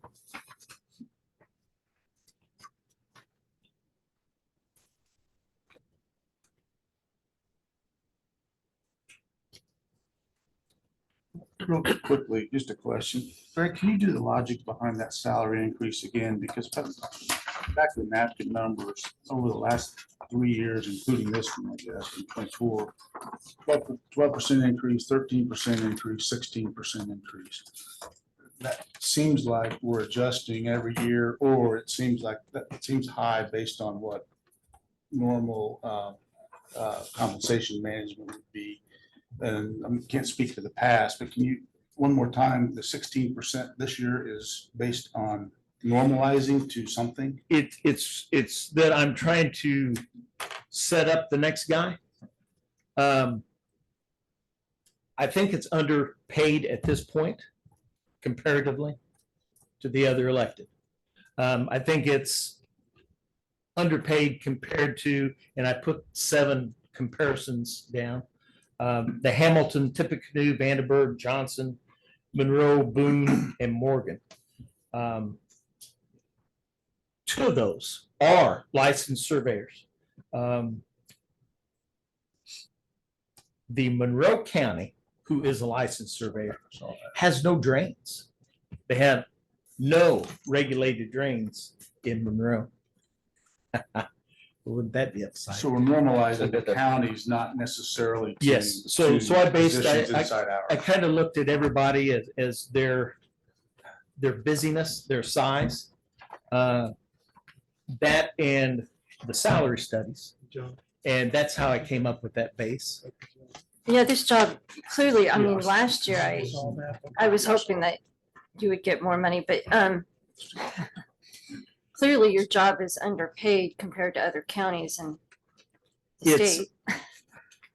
It's truly, I think it's a step It's a step towards. right. because a handful of years from now, this position is going to oversee tens of millions of dollars that you guys don't even look at in construction. That's like taking a guy out in the real world that has a $50 million a year construction company. Are you going to get him for 50,000 a year? You got to set this position up for the next guy that's coming in, because you're not going to get a qualified person for 50, 60,000 Thank you. I a just want to year. revisit the logic. Thanks. I think the other thing we need to look at is it needs to move to a registered surveyor at some point in time. Do you agree? I don't think you're going to get one. Yeah. Up for this. The last surveyor convention I went to was like 80, no, it was like 2009. There were like 1,500 registered surveyors in Indiana. There's less than 700 registered surveyors in the state of Indiana now. The guys that are working, they're way into the six-figure numbers. You're not going to get it here. Your best bet for the next surveyor, whoever he is out there, is a guy that has a construction background. That's And what's going to be chances needed. are they make more money in the private sector than the public sector, and they're not going to transfer over. It's going to be a tough one to fill. Right, All right. especially with that education. Sorry. Any I, other- I have something real quick. Greg, I checked the statute. Have you certified the mileage numbers to the commissioners yet? It just gone through the auditor's office. How has that happened? We do that through the drainage board, but we can take it either way you want to take it. I think we're fine for first reading, but I think that needs to come before the commissioners, probably at their next meeting, just to get it done in time for. We can do final that. approval. I sent you Yeah. an email, but just to let everybody know. Heretofore, and it's my fault, my stupidity, but for the last 6 years, you've been paying me $1 instead of $2. But this is the first year I really looked at the compensation. So Yeah, no, it's fine. Just we'll wanted to run that clarify through the commissioners. How long have you been a surveyor here? I'm just curious. Here, this is my 6th year. Okay. I was a partner in a private firm for 22 years. We're lucky. We are. We're lucky. Thank you. You ready for Thank a you for your motion? service and your commitment to the county, Yes. You ready? despite hell and high water. I had to throw that in. Any further discussion? Right, entertain a motion. I make a motion to approve as presented, 1157-106 surveyor, 1157-119 drainage board, 1217-106 elected officials training surveyor, 1202 surveyor corner perpetuation fund, That's a tough one to say. and 4905 JC surveyor certification ABPF. Motion by Mr. Deere, I'll second that. second by Linda Griesmer. Any further discussion? Hearing none, all those in favor signify by saying aye. Aye. Opposed? Hearing none, motion carries. Thank you. Thank sir. you. Next one is bond 4618. It is on page 58.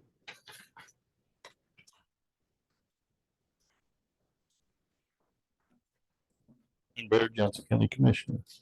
Morning, Commissioner. How are you? Baird, how are you? I'm good. How are you, sir? Wasn't planning on being here. That's why I'm in shorts. Unlike Ron. He's always in shorts. Bond this year, and I think the amount you have shown is for some reason 7,765,000. The amount that I show is 6,765,000 on the bond. if I'm correct.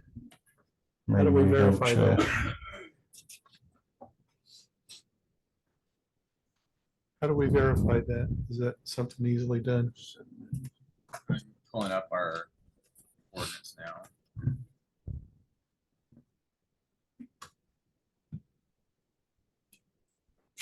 The spreadsheet's based on 6,765,000 is my point on that. Well, if you could just go ahead and just illuminate us a little bit.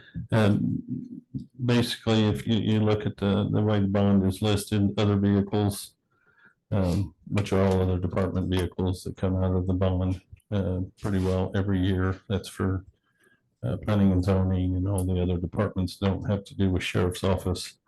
Vehicle sheriff, of course, is what amount we take out of the bond. Sometimes we do it every other year. This year we put a little in for the coming year also, because we're going to have to draw another $350 from cum cap for sheriff's vehicles. So, but we need to use the cum cap for the sheriff's vehicles as much as possible this coming year, because of the funds we need for other areas of the bond that we have for 2024. Johnson County Fairgrounds, you notice that's a big amount for the fairgrounds at 300,000. That'll be all paving pretty well, and some maintenance on some of the buildings, but mostly that will finish up the paving that we have out of the fairgrounds that needs to be done, which will make that facility much more usable and nicer for the taxpayers that come to the fair. Park, that's a huge amount at the park. And I'm going to be real honest with you, we could do 3 times this much and not get done what we need to get done at the park. It's been maintained, underutilized, and ignored for a lot of years. And I know most council that's been there know that we've done a lot in that area in the last 3 years in bringing our park up. It's a diamond in the rough. It is, and just the horse park area of that and what we've done there has made that one of the best arenas in the state. And we get a lot of really positive comments. We bring in a lot of revenue through the horse business in the park, and we want to continue to expand on that, which part of this money will be done. And what we're doing basically in the 24 bond is that we're adding a park office and camp store at the campgrounds, which is much needed. We're losing a lot of revenue at the camping grounds by people going somewhere else to get their products that will use that. We definitely need the new offices, which will be housed in the camp office store area, so that they can maintain that and put people on staff there to make sure has manpower there, people power as we move forward. That's beside the old office, so we can utilize that for the maintenance area and storage. Added to that area. We're putting in the new barn at the horse park, which will allow us to have some additional temporary stalls for the bigger shows that we are short of stalls right now. We're also going to be finishing down arena interior, and that'll be so that the horse area will have a banquet facility for awards programs and things like that, that they seem to go other places for, because we don't have that at this point. That'll be in this bond. And then pickleball courts, of course, in Independence Park, be a request of Commissioner West. That'll be in this year's budget for the park. And then if we can, and what we will try to do is cover the practice arena at the horse park, so that the people that are doing those shows are able to practice in the dry without getting rained on or wet. Because now we take these into the fall because of our covered enclosed arena. Now that we can do more shows more of the year. So that's pretty well $3 million that we're spending out there. And I will say that we'll probably spend just as much in the next bond for 2025 to bring some other areas up. We're also adding to the campground out there. We're adding 16 spaces in the existing campground to the north, and then we're adding 12 or 13 to the horse park area as far as the campground amenities to be able to house more of those people in their RVs as they come in. So that's not in this bond. That was in the previous bond of what we're getting done out there from last year. So that's kind of where we're at with this bond, and just know that we've got amphitheater that needs to be completed out there, which will be in, hopefully in the next bond, we'll start working toward the amphitheater. There's another jewel that we have out there that if we just do some work to, we can start bringing in some shows and things out there for the park. It can also be used for the other things that the park does in that amphitheater areas, and be able to house vendors and things that we can't do now as well. We'll also be adding pickleball courts in that year to the Johnson County Park side to kind of go along with the ones in Independence Park. If we can get that done this year, we're trying to go for some grant money to make both those pickleball court areas happen in this coming one, but that's a wait and see what we can do there. But just a lot of stuff we need to do out at the park. This year we'll get the fairgrounds pretty well caught up and move forward. So I think that's going to be a big plus. You've got maintenance equipment, we've got highway equipment, which is a list that's supplied to me by Luke. And I don't have that list with me as far as what equipment he's asking for. But that'll be in this bond. We have some, I know, dump trucks and some other equipment that we need out there that we need to help them with. Training center expansion would be phase 2. Phase 1 should be hopefully starting on the process yet this year. And just a little update on that. And I know Chief is excited about this. That training facility has been used a lot, not by just the sheriff's office, but by a lot of other entities that are coming in and training in our training facility. We need to expand our facility. We need to expand our restrooms, which we're doing in phase 1. Phase 2, which goes along with phase 1, we'll be adding not only the bigger classrooms, but it will be adding a virtual reality center for training for the sheriff's office. Will be one of the top technological areas in the state in this area of virtual reality. And I say that because what it's going to do is it's going to help with the safety not only of our officers, but the public, because you'll have less live fire being done on the range through training that we can do through virtual reality instead of live fire. We'll save on ammunition, and we'll just bring our training to the next level where we need to go with everything that we deal with on a daily basis at the sheriff's office. And the fire departments will be able to use this. This facility will be well used and taken care of by what I consider probably one of the best sheriff's offices in the state, because we are leaders in that area and we'll continue to do that as we go forward. So courthouse improvements, ramp, west annex lower level remodel. That's doing something since we built a new storage building, now we can get back to using the south end of this building for something. Surveyor needs some space. Some other offices will need some additional space that we will be able to use down there since now we have a new storage facility out at the park, or out the fairgrounds, I'm sorry. If you haven't seen that building, it's really great looking. It's exactly what we needed. The election equipment will be stored out there now in its own facility that's on the end of that building. So that takes care of the storage issue we've had with election equipment all these years. Brian, is that the building that's at the exit? The southwest western end? Southwest end, Yeah, yes, very sir. nice. It turned out really, really nice. Blends in well. And it's sized well enough that it should do us for a lot of years. The election storage or facility storage is probably what I think is the best out there. It's really, really cool that we can keep everything in one place and keep it safe. So that's kind of cool too. Information technology equipment, office furniture, copiers, miscellaneous. That's just our normal stuff that we go through every year.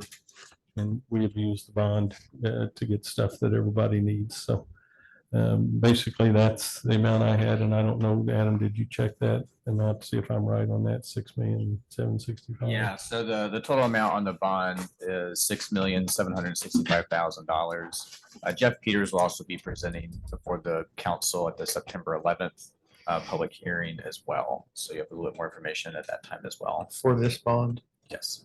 What was the number again? $6,765,000.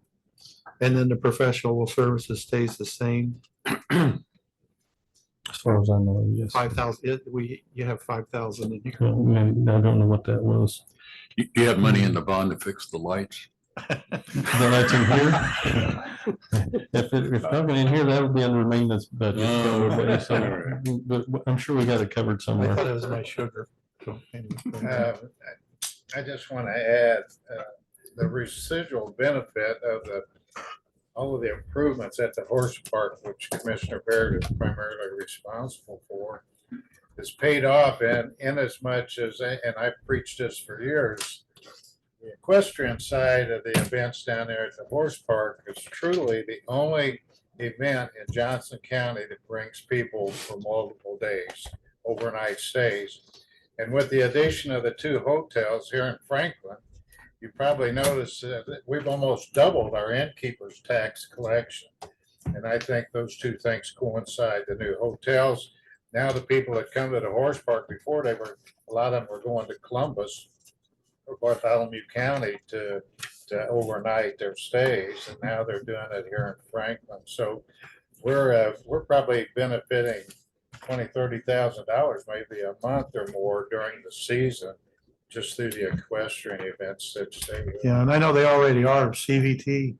If we could get them more involved with that park, I would really, I think it's just gonna blossom. We're going after them a little bit for hopefully some funds for the pickleball courts. So, we're working on that. That's our kind of our plus to this. If maybe we I can get- agree that park is beautiful It's gorgeous. and it brings in money and When Yeah. I came here as commissioner, that was probably one of that and the animal shelter were probably 2 of my focuses because those were the 2 that were really being kind of left out. The fairgrounds a little bit, but there's money given there every year. We've just really taken that an extra step to make the fairgrounds nice too. So I think anything we can do like that a lot of the public use, the better we're going to be as not only a government entity, but the better we're going to be as a county. well, you because bring of a lot of providing money in us from outside to help small businesses too. Absolutely. So, yeah. It's fantastic for I did us. not know that horses played pickleball.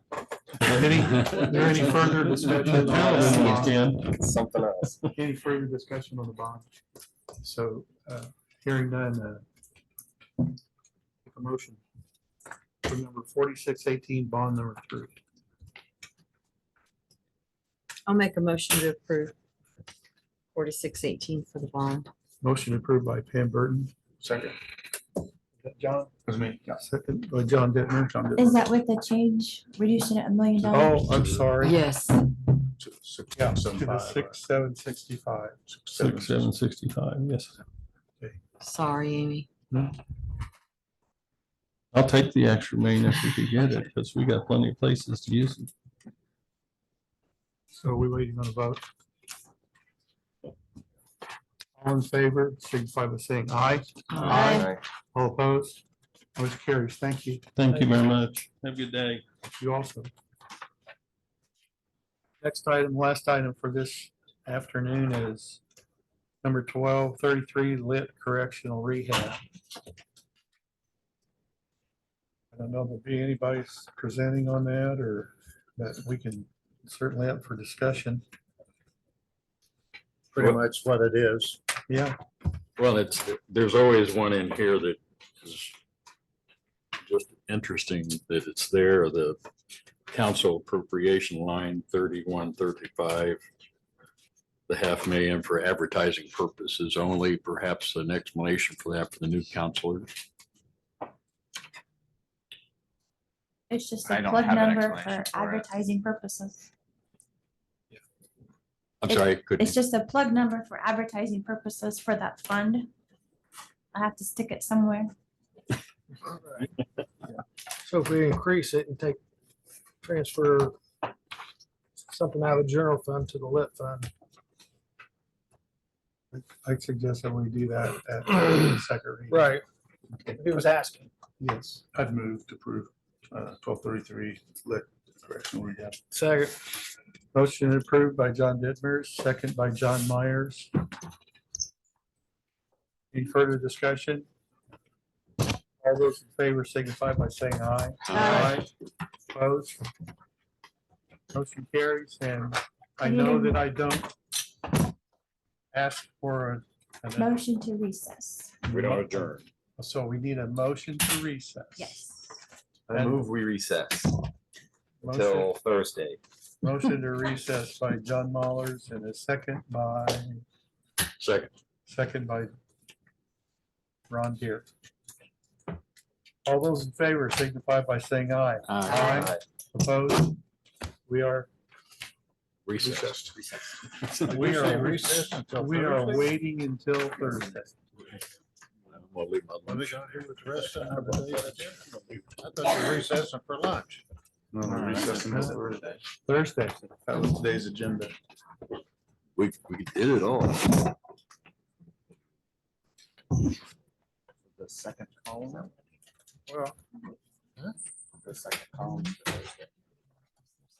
am I incorrect? Do we need to reconvene? No, you're fine. Oh, okay, I got it over here. All right, that's good.